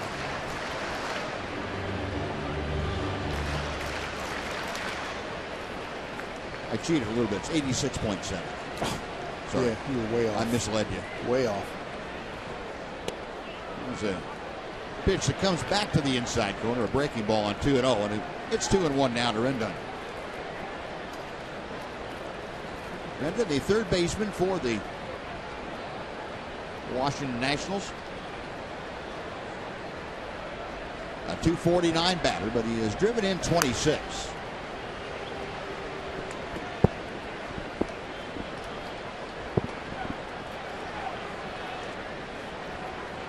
Bernard Span has not been caught this year when he has decided to try and steal. Colby sets at the belt. There goes Span. Then he stops. He comes back, and the pitch gets away just a little bit from Jimenez, but the count goes to 3-1 now as Colby missed the strike zone. Colby shortens that delivery to the plate just a little bit. Not a true slide step.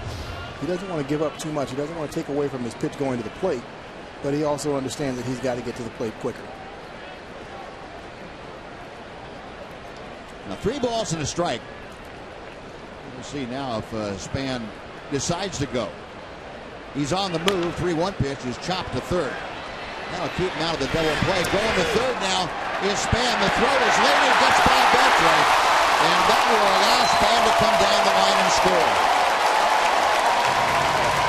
The running start by Span did indeed keep him out of the double play, and he never even thought about stopping at second.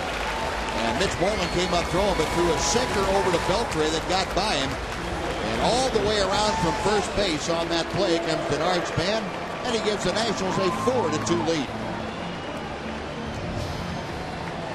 Great play by Beltre here, but Span on the run, on the pitch. Sees Beltre come up and throw, and he just throws it, and he just keeps running to third base. And Moreland just didn't make a good throw over to Beltre. Beltre not able to pick that out of the dirt.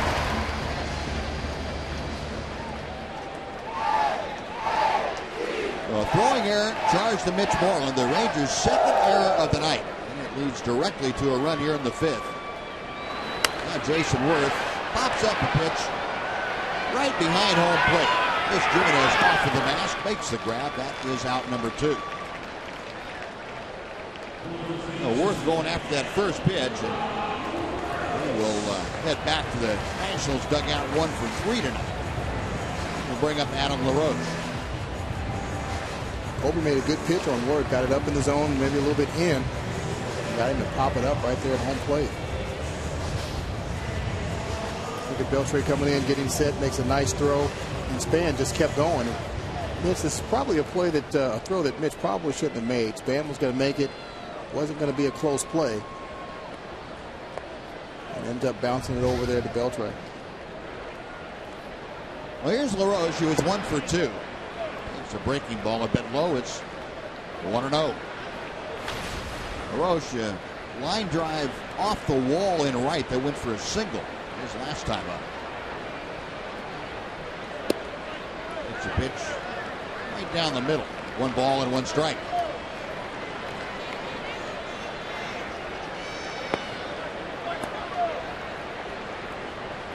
Colby to the line and back to the plate. Fires strike 2. LaRoche, after that 4th inning single, has raised his batting average down to .320.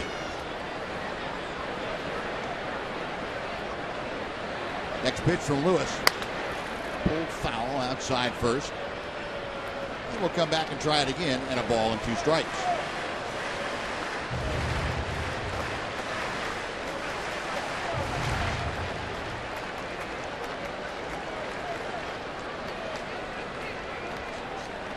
Colby with a new baseball, climbing back up on top of the hill, and Adam LaRoche digging back in that batter's box. And Colby started, then thought better of it. will reset the whole thing. Another 1-2 pitch. Foul back.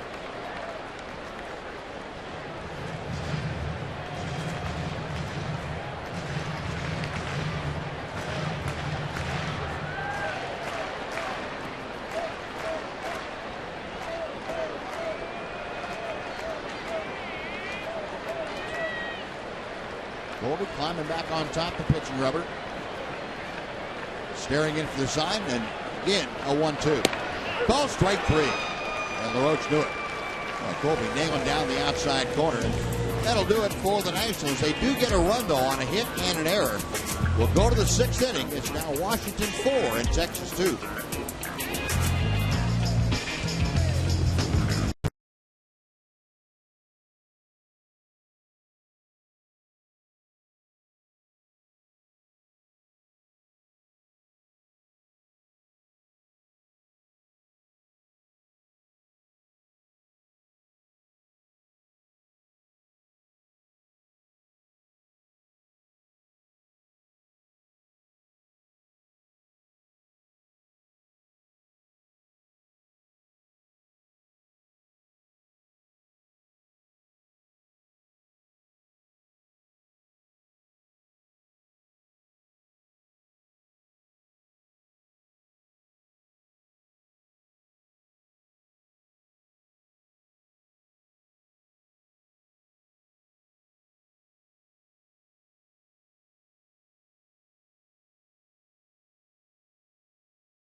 And dinner for 2 at Sonic Drive-In.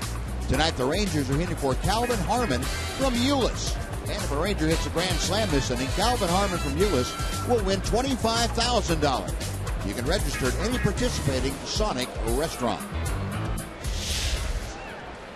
Well, Adrian Beltre will start things off. Rangers could use a slam or two, get back even or ahead in this game. They trail 4-2, and Beltre takes a strike on the inside corner. Adrian 1 for 2 tonight, a double and a run scored. That happened back in the 2nd inning. Strasburg to the wide, the right-hander deals.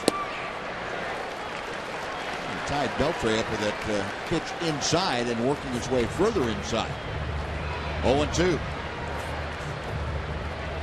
Strasburg with 7 strikeouts tonight. That's a pretty good pitch by Strasburg. It's a strike.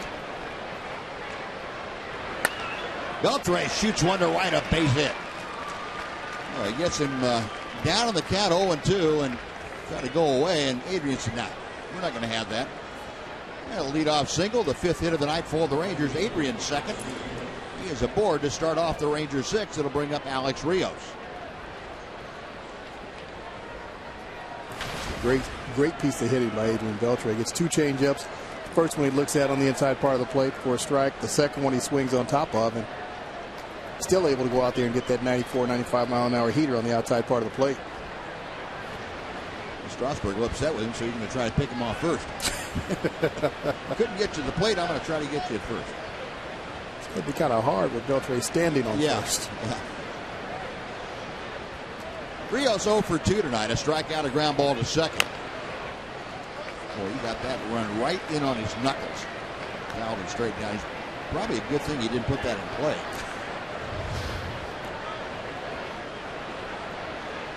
That ball just kept running.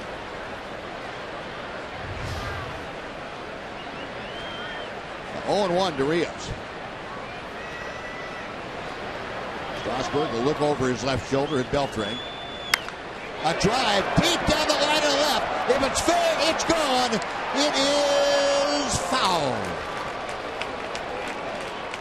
Alex Rios just hooking it on the foul side of the pole, and not by much. Strasburg going to that well almost once too often. Yeah, had a little bit too much hook on it. It's a fastball, a tailing fastball. Not been that changeup he's been throwing inside and sinking a little bit. Left it up in the zone a little bit. A long strike, now the 0-2 pitch. And, Rios fouling that one back.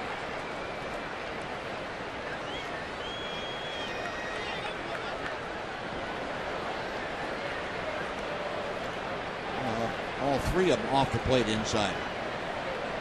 I think they might be trying to pitch him in. Yeah. And after what Beltre just did, I'm not so sure they'll go away with him.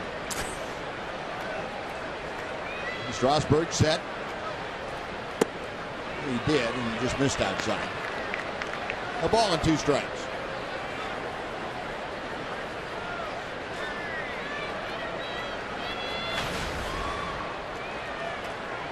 Rios during the current 12-game hitting streak, hitting at .404. Got him swinging. A tough breaking ball there, and Strasburg gets strikeout number 8. And there's one gone here in the Rangers' 6th. Now that's a tough combination of pitches. First 3 pitches are inside, tailing inside.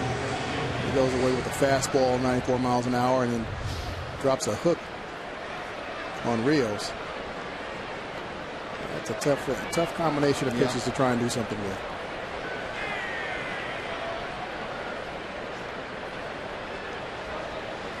Now 1 away. Here's Chris Jimenez, who almost rode one out of here last time up. Hit it well off the top of the scoreboard in deepest right center field. The first pitch to him is a hook that is outside for ball 1. Strikeout leaders, Steven Strasburg now on top of the pack. Johnny Cueto second. Strasburg now approaching 90. He's at 89. Cueto at 85. Right, Greinke and Baumgartner.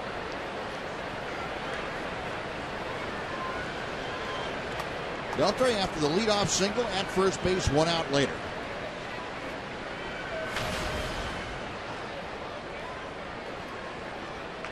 Strasburg sets for the 1-0 pitch. And this down with a breaking ball. Again, it's 2-0. Strasburg, as you can see, 80 pitches as he works with 1 out here in the 6th inning. 54 strikes, 26 balls. Right-hander again checking Beltre. Misses low. It's 3 balls and no strikes. Strasburg now in danger of walking the tying run onto base. Waiting in the on-deck circle. It's Leonis Martin and Robbie Ross loosening in the Ranger bullpen. We've got Jimenez, the number 6 hitter, up there. Leonis Martin is next. And a strike is thrown. In Odor, and then the pitcher spot.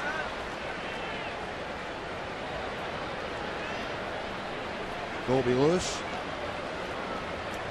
kind of out of his hands right now. The Rangers can keep it going. He will be out for a pinch hitter, probably. 3-1, the count to Jimenez. Base hit to left field. The Ranger catcher smacking the ball all over the yard tonight as his second hit. Beltre stopping at second. 2 on, 1 out. Leonis Martin coming up. Jimenez ahead in the count, 3-1.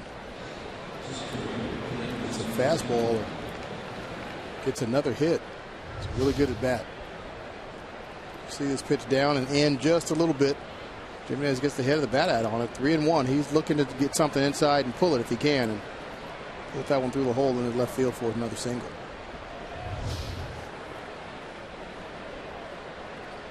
A 2 on, 1 out. Leonis Martin has reached on a Strasburg error and flied to center field.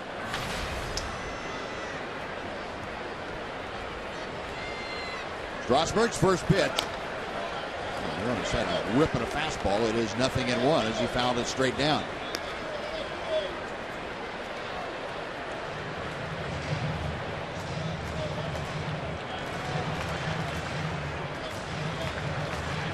Beltre at second, Jimenez at first. Rangers, as you saw, 272 with runners in scoring position. 0-1 the count. Now it is even at 1 ball and 1 strike. Leonis has been having his problems lately. Barrett the right-hander, Detweiler the left-hander. Loosening in a hurry in that Nationals bullpen. That's chewed foul off the end of the bat. That power changeup that Strasburg throws. Has him out in front of the count now to Martin into 1 and 2 strikes. Matt Williams in his first year as the National skipper.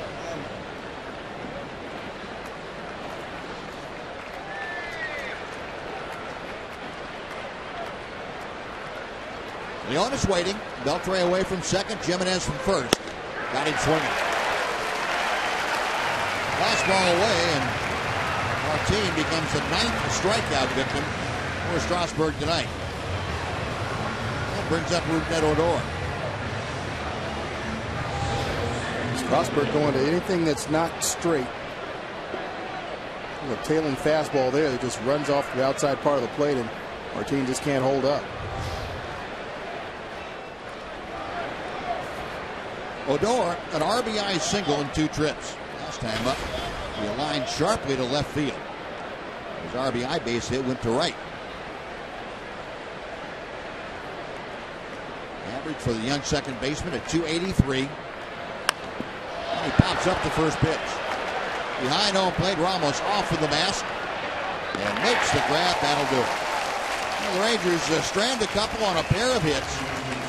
Nothing across. We'll go to the bottom of the 6th. It's the Nationals 4, the Rangers 2 on TXA 21.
Freedom Chevrolet.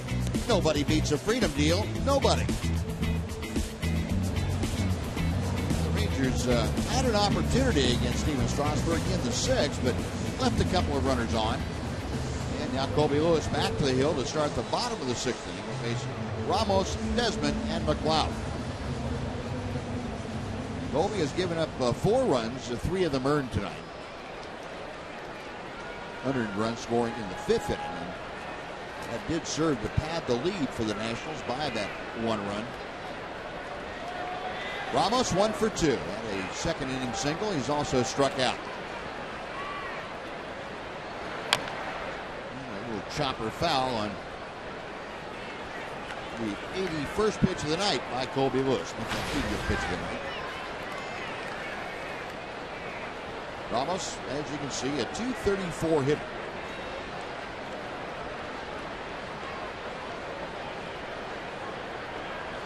Colby into the line, back to the plate. Misses low and inside.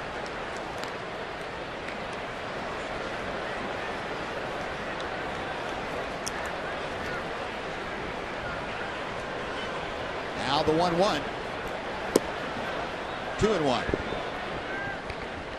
We look out into the Ranger bullpen behind Colby Lewis, and left-hander Robbie Ross continuing to throw out there. I'm sure he is ready if Ron Washington chooses to go to him. Pitch fouled away. 2 balls and 2 strikes. This is that time of the ball game that Colby typically gets to this point, gets into the 6th inning. He's pitched into the 6th inning the last couple of times out. His pitch count's a little bit lower than normal to be in the 6th inning. But Wash wants to be safe and make sure that he's got somebody just in case. 2-2 pitch. Just missed, and the count's full. Well, Ramos trying to get aboard to start off the 6th inning. He'll be followed by the shortstop, Ian Desmond.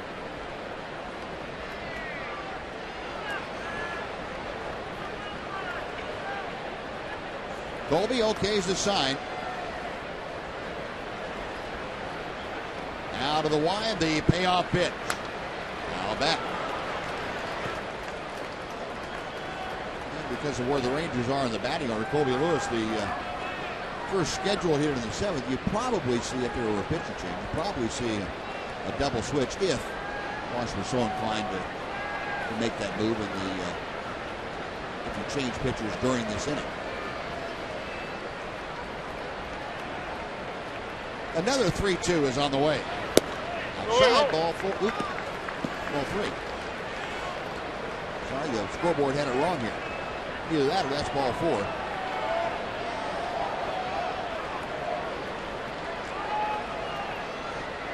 Again, the payoff, I guess, and that is ball 4.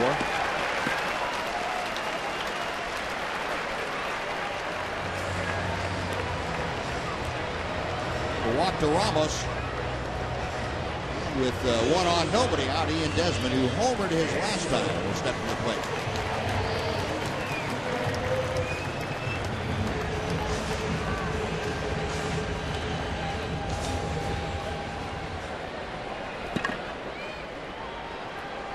Desmond, his 10th home run of the year, and he turned the game around at that point. Rangers were leading 2-0 in the 4th, and he had a 2-out, 3-run blast to put them on top. First pitch is fouled straight back and out of play. Really is 0-1. Desmond now with 10 home runs. That is tops on the National Club, along with his 32 RBI. The front runner in the power categories for the Nationals. Batting average is just .236, but that obviously is a very dangerous .236. Popped up, shallow right field. Odor going out. Falls off Alex Rios and makes the catch. Out number 1. Back to first goes Ramos. And now Nate McLeod will come up. It's a good pitch by Colby Lewis. Just trying to come back and, after walking that leadoff man, get that next out. Still got the double play in order.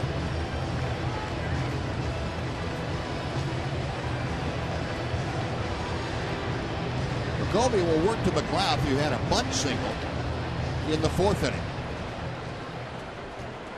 Dragged a perfect bunt between the mound and first base, and Odor tried to make an off-balance throw, charging in, but threw it wildly. McLeod made it to second, but was stranded there. Check swing, good fastball from Colby Lewis for strike 1. Colby's done a great job tonight of getting ahead of hitters. It was just that one inning where he found the middle of the plate, 3 or 4 different batters, and that's really been the difference so far. Next pitch to McLeod. Just off the inside corner. 1 ball and 1 strike. Talking about McLeod having a 4-for-4 game. Here's the last pitch to him. Pretty close, could have been. Nice. McLeod, along with being 4 for 4, reached base 5 times in that game. He takes a pitch blowing away. It's 2-1.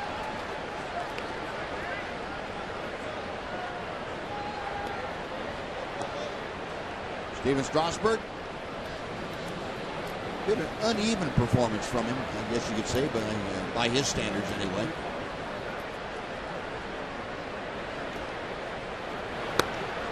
Colby missing badly upstairs. It's 3 balls and a strike now. So he may just be 1 pitch from being out of the ball game. Wow, hitting 7th. Danny Espinosa, the second baseman, hitting 8th. Ron Washington conferring with Mike Maddox.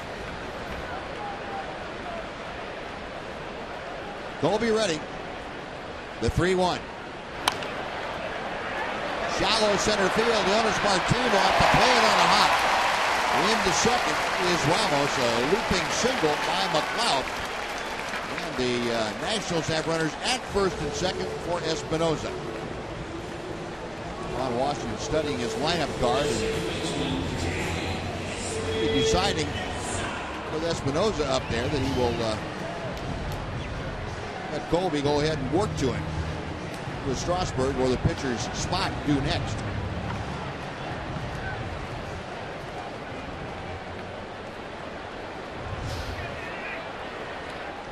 McLeod didn't sting it, but got it in the right place.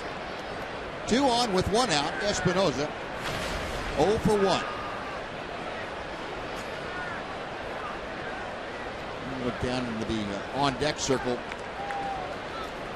for the Nationals, and Tyler Moore, part-time first baseman, is swinging a bat, getting loose to hit for Strasburg.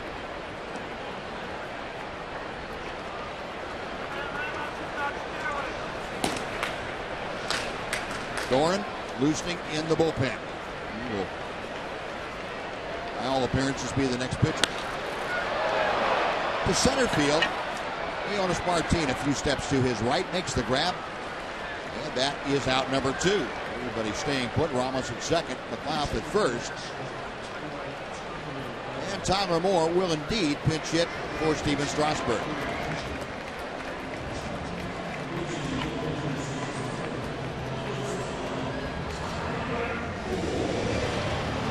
Ron Washington making that change in his lineup card.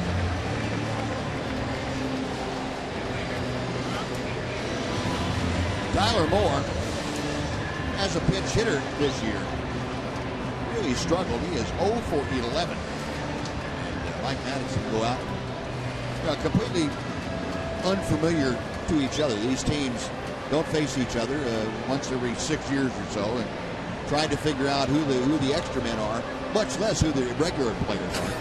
It's hard. You just don't have scouting reports on everybody that you're accustomed to. So right, it's difficult, and for the pitchers, for the hitters, it's just a learning experience, and you just got to fight through it. And, whoever makes the adjustment or the right call, it's going to be the one that's successful. But it's very difficult when you don't have that established pattern to go by.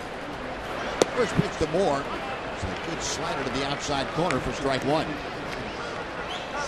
Saw the numbers for Moore, a 203 hitter with 3 home runs, 9 driven in. Steven Strasburg finished after 6 innings of work here tonight. To left field, Jude toward the corner. It's a fair ball and in for runs. 1 run is home. Being waved around third is McLeod. He will score. Tyler Moore with a pinch hit 2-run double. And that makes it a 6-2 Washington lead.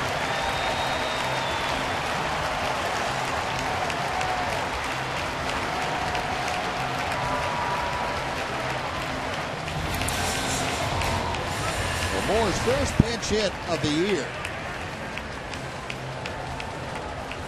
Colby leaves a hanging breaking ball out over the middle of the plate, and Tyler Moore gets the head out and drives it into left field down the left field line for a 2-run double.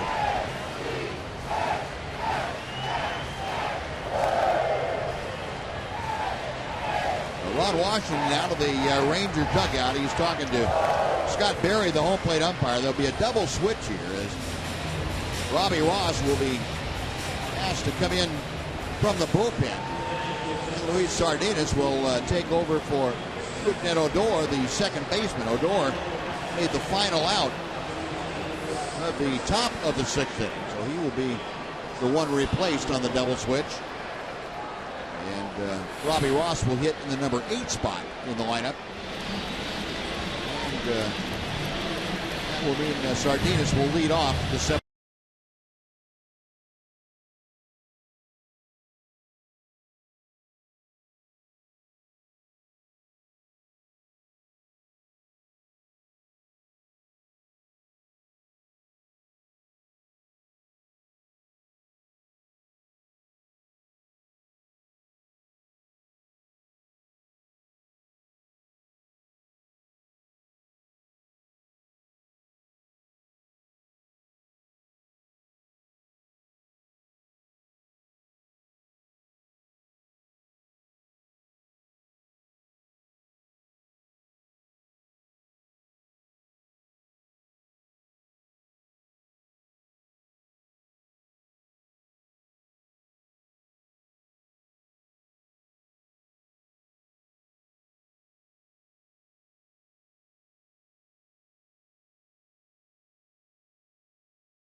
Taking a 6-2 lead.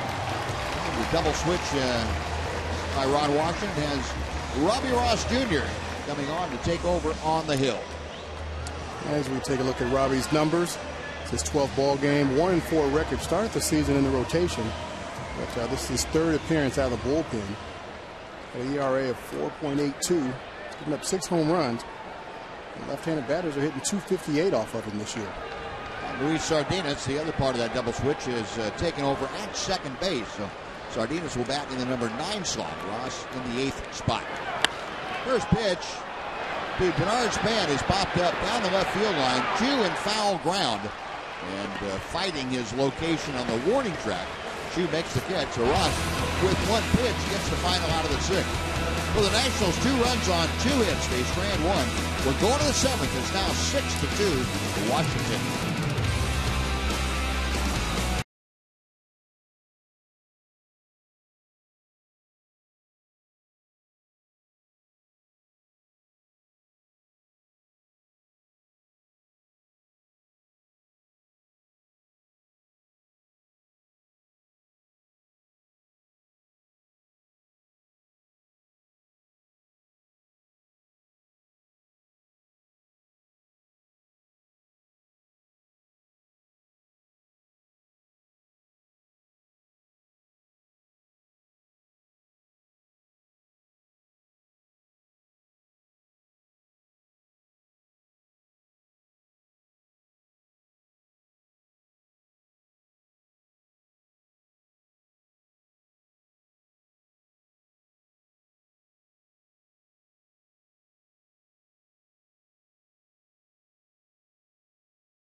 Use the coupon code Ozarka to save 50% in select seating areas for most Tuesday games this season.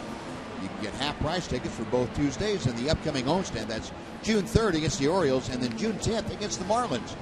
Get those at the same time. Use that Ozarka coupon code at TexasRangers.com/specials. Now, Drew Storen, right-hander, has come on from the Washington bullpen to take over for Steven Strasburg. Let's got a report on Drew Storen. His 22nd ball game with 2-1 record. He's got 7 holds and an ERA of 1. He's striking out 29% of the batters that he's facing this year so far. It's a pretty good ratio. And 19 strikeouts and 2 walks. That's pretty impressive. That's good. Yeah. Luis Sardinas, the switch hitter, will start things off. Sardinas steps in from the left side against the right-hander Storen. 267 the average overall, and a couple of runs driven in. Rangers need base runners here in the 7th inning. Down by 4. Sardinas takes ball 1.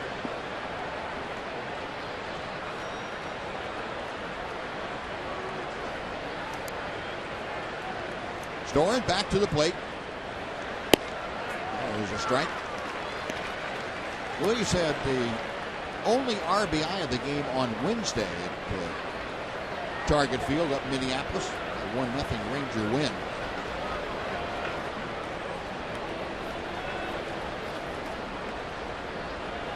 The 1-1 pitch coming. Now a ball and 2 strikes. Luis on this road trip, 3 for 14. That's a 214 average. But he has driven in that 1 run. That was a big one. It was a game winner. Yeah, he hasn't had very much opportunity to play on this road trip, and that's because the Brewers been swinging the bat very well. Up the middle, the second baseman Espinosa is there. 1 gone.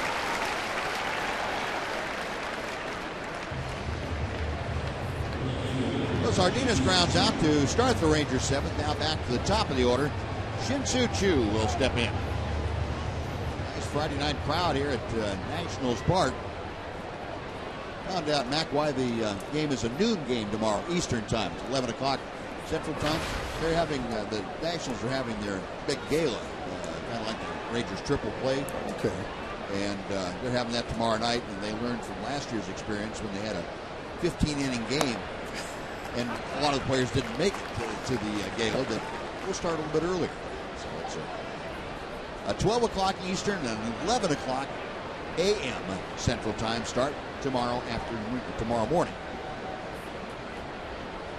0-1 the count to Choo, who is 0 for 3 tonight. Espinosa has been busy this inning. That's out number 2.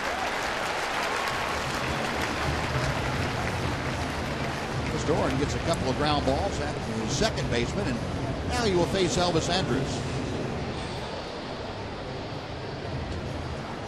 Storen coming in and getting a couple of quick outs, and that's what you want to do when you're coming into the ball game and you've got the lead. Throw strikes, make the opposition put the ball in play.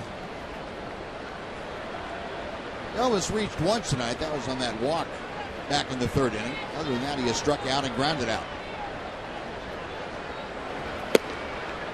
1 ball and no strikes.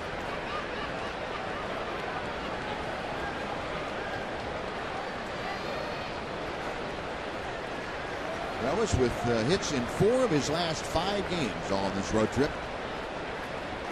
Trying to get something started with 2 outs here. He chops 1 to short.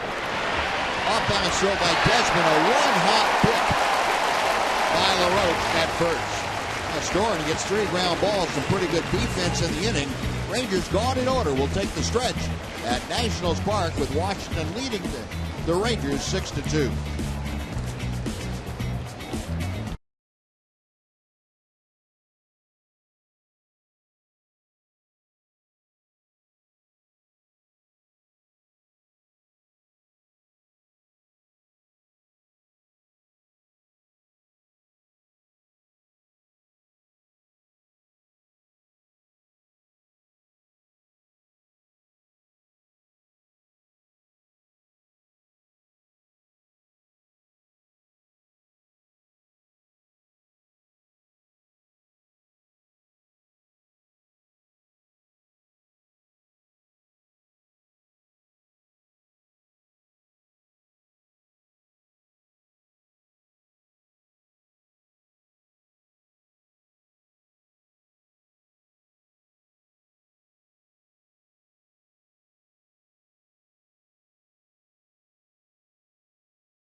seeing their home team Nationals open up a 6-2 lead over the Texas Rangers. A little over 31,000 on hand here tonight on a very nice Friday night in our nation's capital. 31,659 playing in front of Teddy Roosevelt. That's one of the George Washington helping out. And Steven Strasburg tonight, first time we've had a chance to see him in person, and he didn't disappoint tonight. No, he really didn't. He had everything working, his fastball, breaking ball, changeup. A little shaky early. Rangers got to him with a couple of runs. But then he settled down, and once he settled down, he's pretty much unhittable. And he has given way to Drew Storen, and Colby Lewis gave way to Robbie Ross. Ross came in to get the final out of the 6th inning. A foul fly ball from Denard Span. So Robbie Ross Jr. out there to take over again here in the 7th.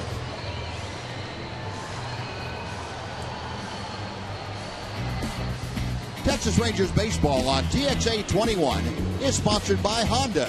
Start something special with a great deal on a Honda now at your Honda dealer. And by Frost. Visit frostbank.com.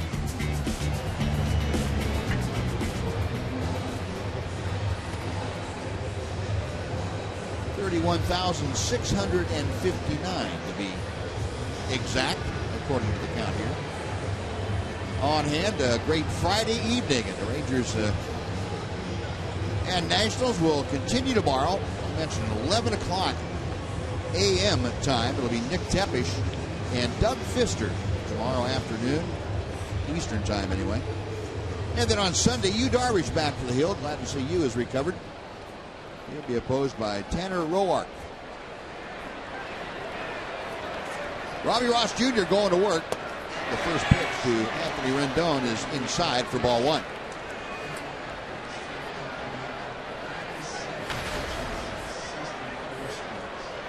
Rendon 0 for 3. He has grounded out all 3 times. And he's going to bang one through the hole on the left side. That is a leadoff single. So Rendon on with the 10th base hit of the night for the Washington Nationals. I've heard a lot of good things about this Rendon kid at third base for the Nationals. He's got a nice swing. He's going through a little bit of a rough time right now, but they say he's going to be something special. He's on for the first time tonight, 1 for 4 now, and Jason Worth comes up. Worth 1 for 3. Had a single in the 4th inning, came around to score the first run of the ball game for the Nationals. And takes a fastball strike from Ross.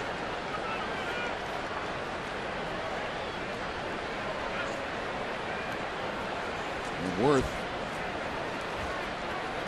talking to Scott Berry, the home plate umpire. Apparently the second base umpire out there, Clint Fagan, had gotten in the line of sight of Jason Worth. They're just making sure getting him out of the way.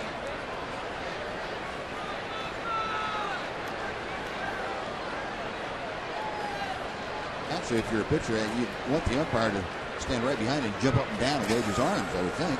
That's always a good thing. Good pitch outside.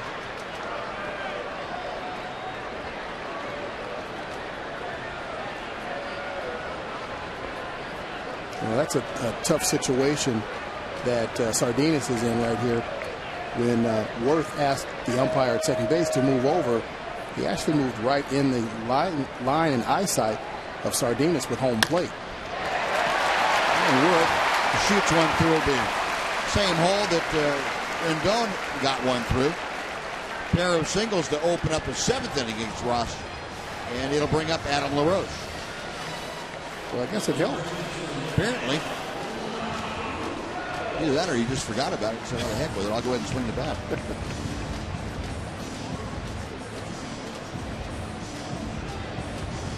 So Robbie Ross greeted with back-to-back singles here in the 7th inning. LaRoche 1 for 3. He has singled and scored. He's also struck out twice. Left-hander against left-hander. He goes after the first pitch and drives it to left field and deep. Chu going back at the track and reaches up to make the catch, then juggles and hangs on. Well, LaRoche giving that ball about a 375-foot ride to the opposite alley. And Chu able to track it down right in front of the Ranger bullpen for the first out. Man, that guy can swing the bat. That pitch out over the plate on him, breaking on the outside part of the plate, and drove it to left field, and Chu makes a very nice over-the-shoulder catch. Right there on the warning track. He gave that one a ride. Into an ice cream cone there for a second. Just decided to tamp it down a little bit. So 1 away. Runners still at first and second. And Wilson Ramos, who is 1 for 2 tonight with a walk, will come up. First pitch. Line to right field. Here comes Rios. It's by him and all the way to the wall. Rendon is scoring. Worth is going to come around to score. Ramos is circling the bases around second, on his way to third. Will stop there with a triple. And the Nationals lead it 8-2. Looked like Alex Rios got caught in no man's land charging that thing, and by the time he figured out he was not going to pick it off in the air, it was too late. Yeah, that's a tough play. Got caught in between. Was trying to be aggressive to come in, and hopefully that ball was going to hang up for him, but it didn't. It kind of sunk and didn't get the bounce that he was expecting, and got by him and went all the way to the wall. But you see it here. He thinks he might have a shot at it, and once you start coming in, it's a little bit too late to try and break it down. You just got to try and keep it in front of you. And that situation, that time, he wasn't able to block it. Now a ground ball to short with the infield in, and Elvis throws out Ian Desmond for the out for number 2. That play is going to be scored on the Ramos hit, a single and an error, the third error of the night, charged for the Rangers. That goes to the right fielder, Alex Rios. For a single, an error, 1 RBI for Wilson Ramos. And the third error of the night for the Rangers. And first ball swinging, Nate McLeod will ground to second. A very quick inning as far as pitches are concerned. Well, Robbie Ross, just 7 of them, but he gives up a couple of runs. And Nationals strand 1. We'll go to the 8th inning. It's now 8-2 Washington.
name is Huggins Honda.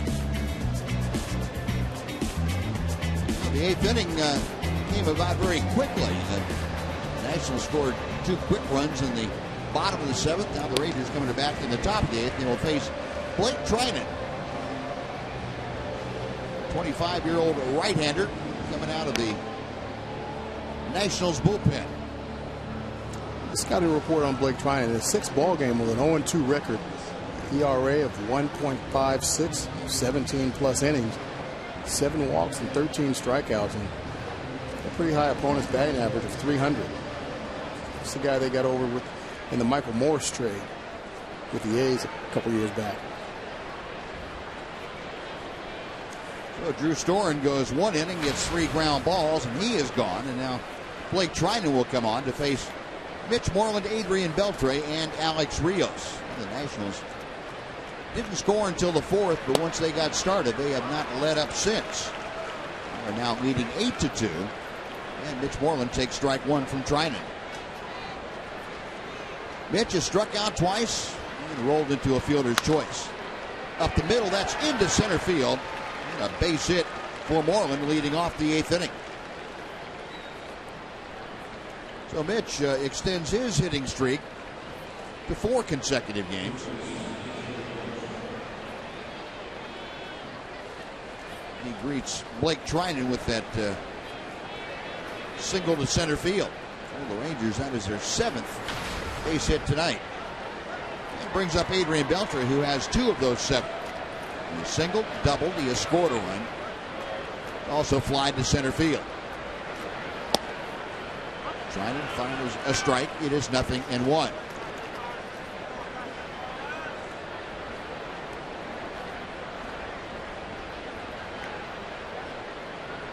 "6'5" right-hander is ready and misses low and outside. Ramos keeping that ball close enough to home plate that Moreland, down by 6 runs, is not thinking about advancing. 1-1 to Adrian Beltre. Adrian now has upped his batting average to .297.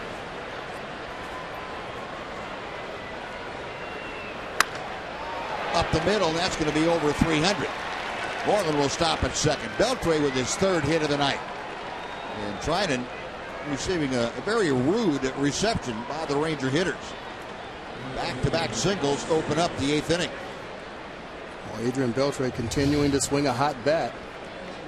His 3rd hit of the ball game, gets a high fastball right down the middle of the plate and drives it right back up the middle now.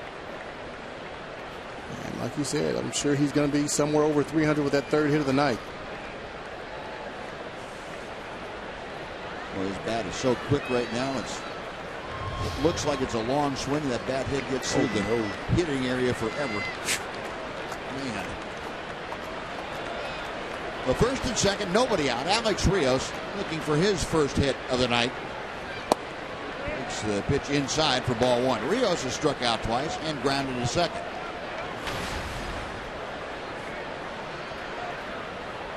Nationals 8 runs on a dozen hits tonight. They committed 1 error. The Rangers 2 runs on 8 hits. They have 3 miscues. Chopper to the left side to second for 1. The return to first, a double play. And Alex Rios having a very tough night. That is the 14th double play that he has grounded into this year. That is the most in Major League Baseball. You know, it just looks like one of those years for Alex Rios with ground ball double plays. 14's a lot, and we're just at the end of May. And you wouldn't think a guy with this kind of speed would ground in so many double plays, but you know, a lot of times those balls are hit pretty hard, you know, either at second base or shortstop, so it makes it easy to turn, and it doesn't really matter who you are. Well, Moreland now at 3rd, but he's there with 2 outs. And Chris Jimenez takes a knee-high strike. Jimenez a couple of hits tonight, a single and a double. And he continues to swing a very hot bat at .458 since being recalled. A big breaking ball from Trinan. And it's 0-2.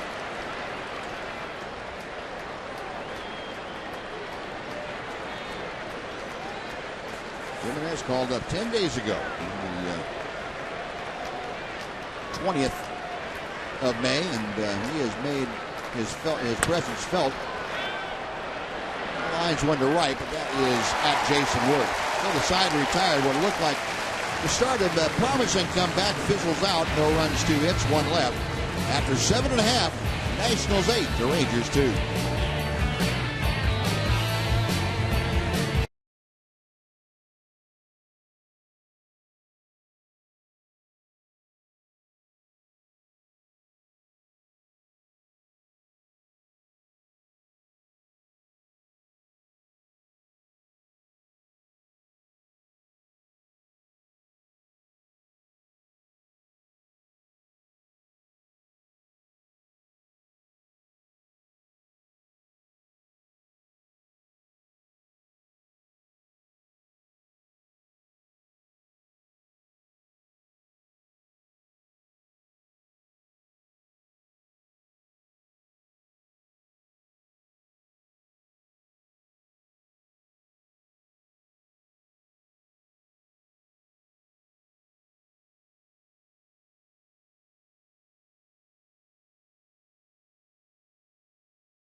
With a series against the Baltimore Orioles. First game is on Tuesday, June the 3rd, and 15,000 fans, the first 15,000 at Globe Life Park, get a Texas Rangers yearbook. This giveaway is a collectible you won't want to miss out on, and tickets are available at TexasRangers.com, or you can call 972-RANGERS. Robbie Ross Jr. back to the hill, gave up a couple of runs in the 7th, his first full game at work. He is back out there now to face Danny Espinosa to start off the 8th inning. Espinosa tonight is 0 for 2. He was intentionally walked in the 4th inning. That's the only time he has been on base. Robbie from the stretch. Espinosa fouls it out of play to the right.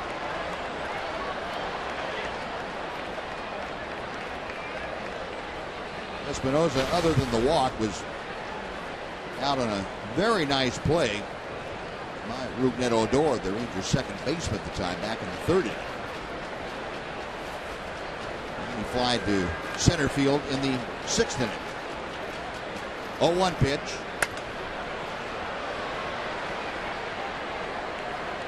With Washington hitters are not letting many of Robbie Ross's pitches pass by.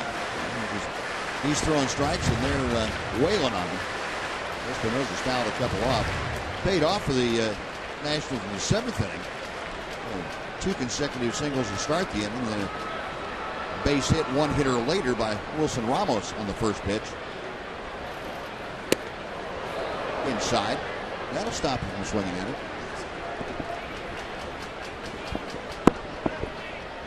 Yes, it will. That's exactly what he needed to do there.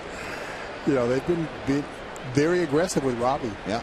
First thing he throws up there, they're swinging at it. And sometimes you've got to get him off of that and brush him back off the plate a little bit. This is outside. It's now 2 balls and 2 strikes.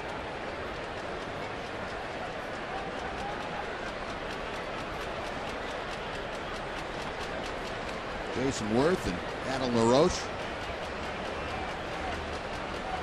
That's a lot of hair right there. Pop foul. A lot of barbers in the D.C. area that are not getting paid. Yeah.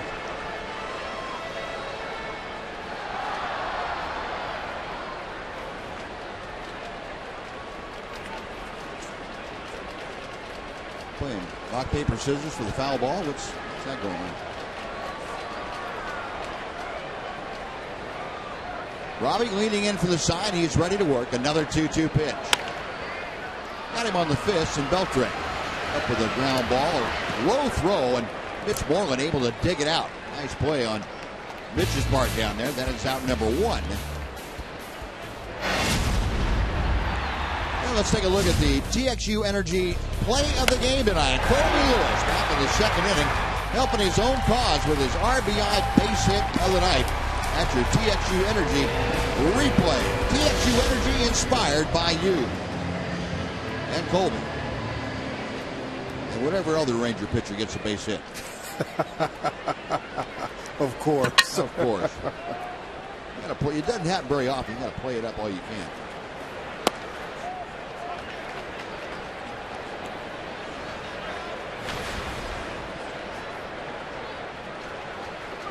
Ray Trinan, the relief pitcher who had started for the Nationals, just recently moved to the bullpen, like as of this afternoon. Saw the batting average for him, a .250 hitter. Up there swinging. He's having fun. You see a pitcher with an average like that's got to be having fun. I'm not sure that looked like a swing that would generate a .250 average, but that's okay. No, that's not a fun-looking kind of swing right there. It might be a funny-looking swing, but not a fun-like swing. 1 ball, 2 strikes. Ross back to him. Robbie going to make sure he gets him off the plate, too. 2-2.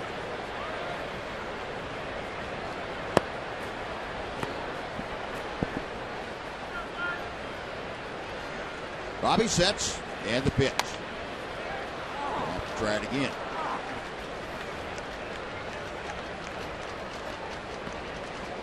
Trying in the third pitcher used tonight by Matt Williams. Steven Strasburg went the first 6. Drew Storen had a very uneventful 7th inning, and trying to work through the 8th despite a couple of singles. Pitch outside, the count is now full.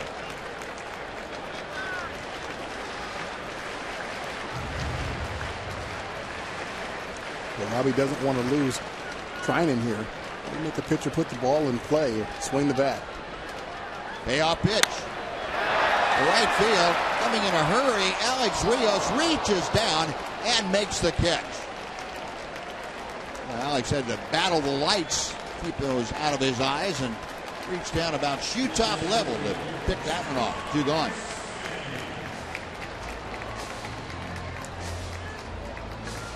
Alex probably saying to himself, "Now, why couldn't I have gotten that kind of a jump on that ball that Ramos hit out here that got by me?"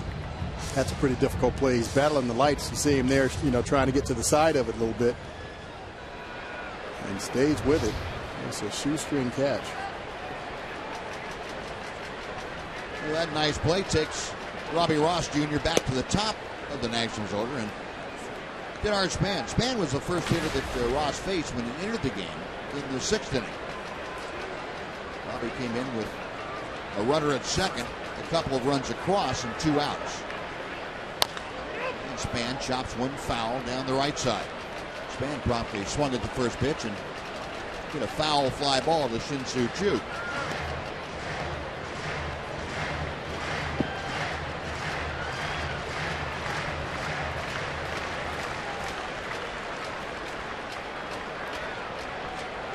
No balls, 2 strikes. Robbie nods in agreement and sets. And Span shoots one to left field. His second hit of the night, making that his 3rd hit of the night. They've all been singles, but he has been aboard every other time at bat tonight. 13 base hits for the Nationals. Robbie wants a new baseball, and we'll get one from the home plate umpire, Scott Berry. Now Anthony Rendon will come to the plate. Rendon had a single to left field as he led off the 7th inning. back-to-back hits in the 7th against Robbie Ross Jr. Led to 2 very quick runs. And the pitch outside for ball 1.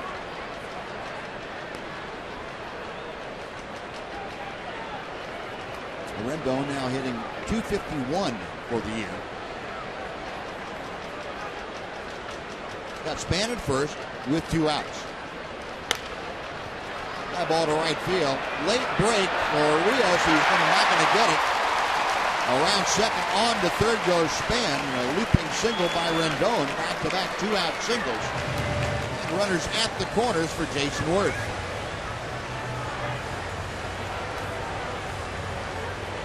Mike Maddox going out to the mound with 2 outs here. That would remind Robbie Ross, hey, we've got 2 outs now. We finished the inning. That's what you need to do. Well, didn't get it in far enough. He was trying to go inside with it. Did jam Rendon a little bit, but he's able to find some open grass out there in right field and dunks in a single.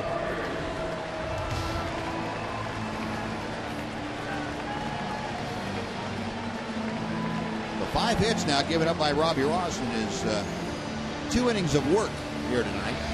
Jason Worth had one of those 5 hits as he singled to left last inning. Worth 2 for 4 tonight. And that batting average now at .287.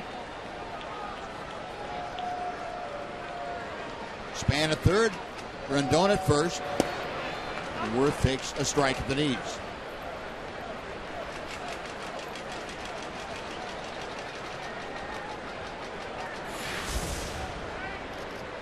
Ross okays the sign from Jimenez. Popped up into shallow center. Right center field. Going out is Sardinas. It's off his glove and falls. In to score is Span. Rendon all the way around to third. And the Nationals lead it now by a 9-2 count.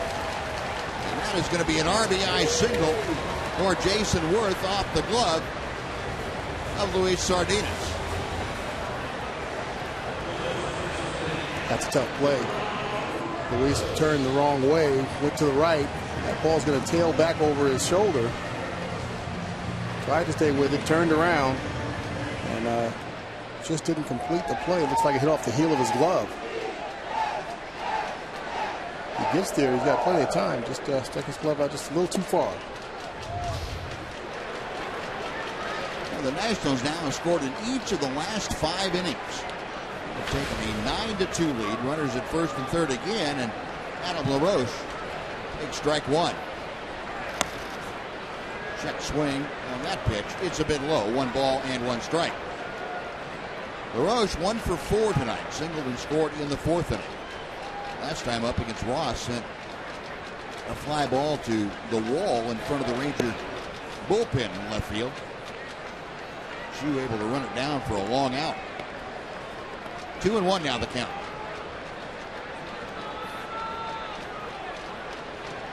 Robbie Ross Jr. trying to close out this 8th inning. And he gets a pop-up on the infield this time, and Elvis Andrus waiting for it to come down, makes the catch, and that will do it. 3 consecutive 2-out singles played another run for the Nationals.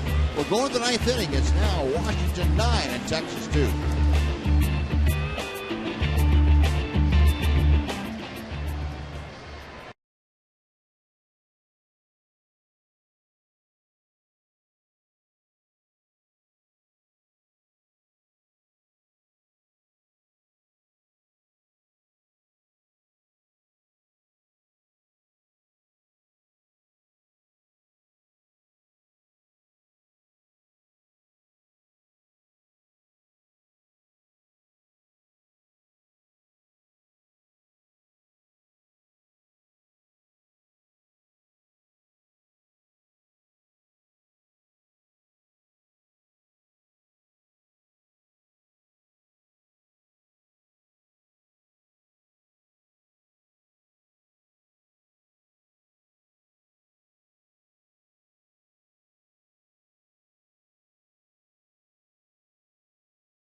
Hill, and Leonis Martin will start things off.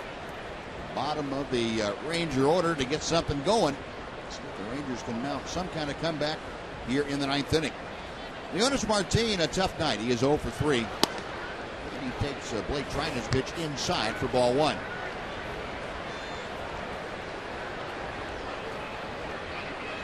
Leonis hitting at 278. 2-0 the count. We look down to the on-deck circle, and of course Robbie Ross, the pitcher's spot, is due next, and Donnie Murphy has grabbed a bat. As Leonis Martin takes a strike to make it 2-1. Martin reached on an error in the second inning, came around to score. Other than that, he has flied to center and struck out. 2-2 now.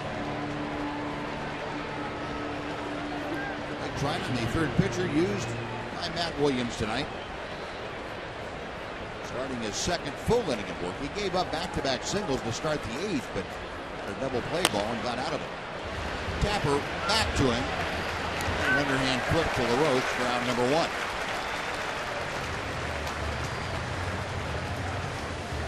Martin 0 for 4. With one out now, Donnie Murphy will come up as a pinch hitter.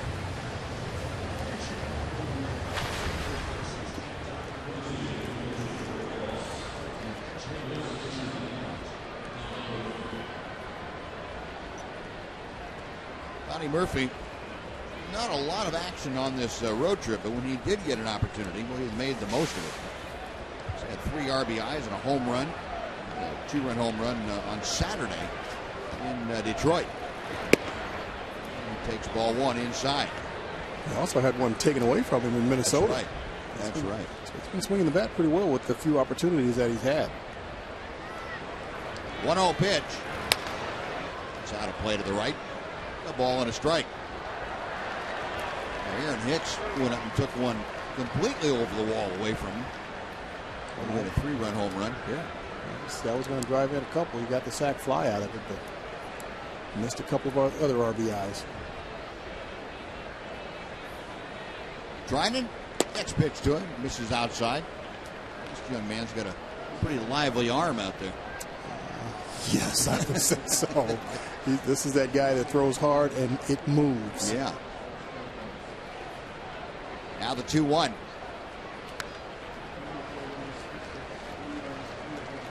Two balls and 2 strikes.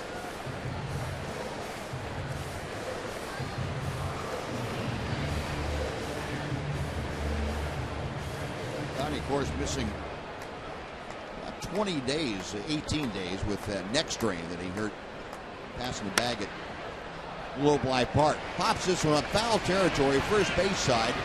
Second baseman Espinosa makes a basket catch just as he crosses the line. And that is out number 2.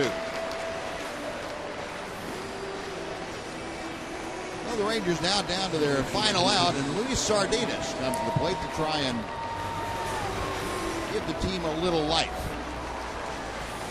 Sardinas 0 for 1, rounded out to second base. He came on in the 6th inning as part of a double switch. Colby Lewis left the ball game, and Sardinas came on along with Robbie Ross Jr.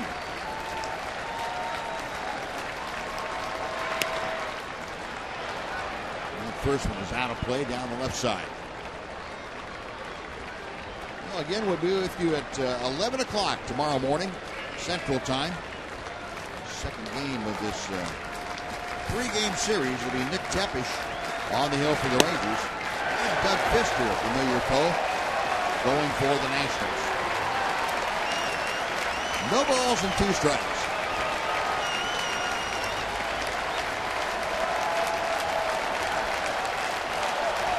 Triton's next pitch. Got him swinging. Well, 3 pitches to Luis Sardinas, and that'll take care of it. Triton sends the Rangers down in order, and the Nationals have fired the first shot across the bow in this series as they defeat the Rangers 9-2 tonight behind Steven Strasburg. So 9-2 the final. We'll be back to Nationals Park to wrap things up right after this on TXA 21.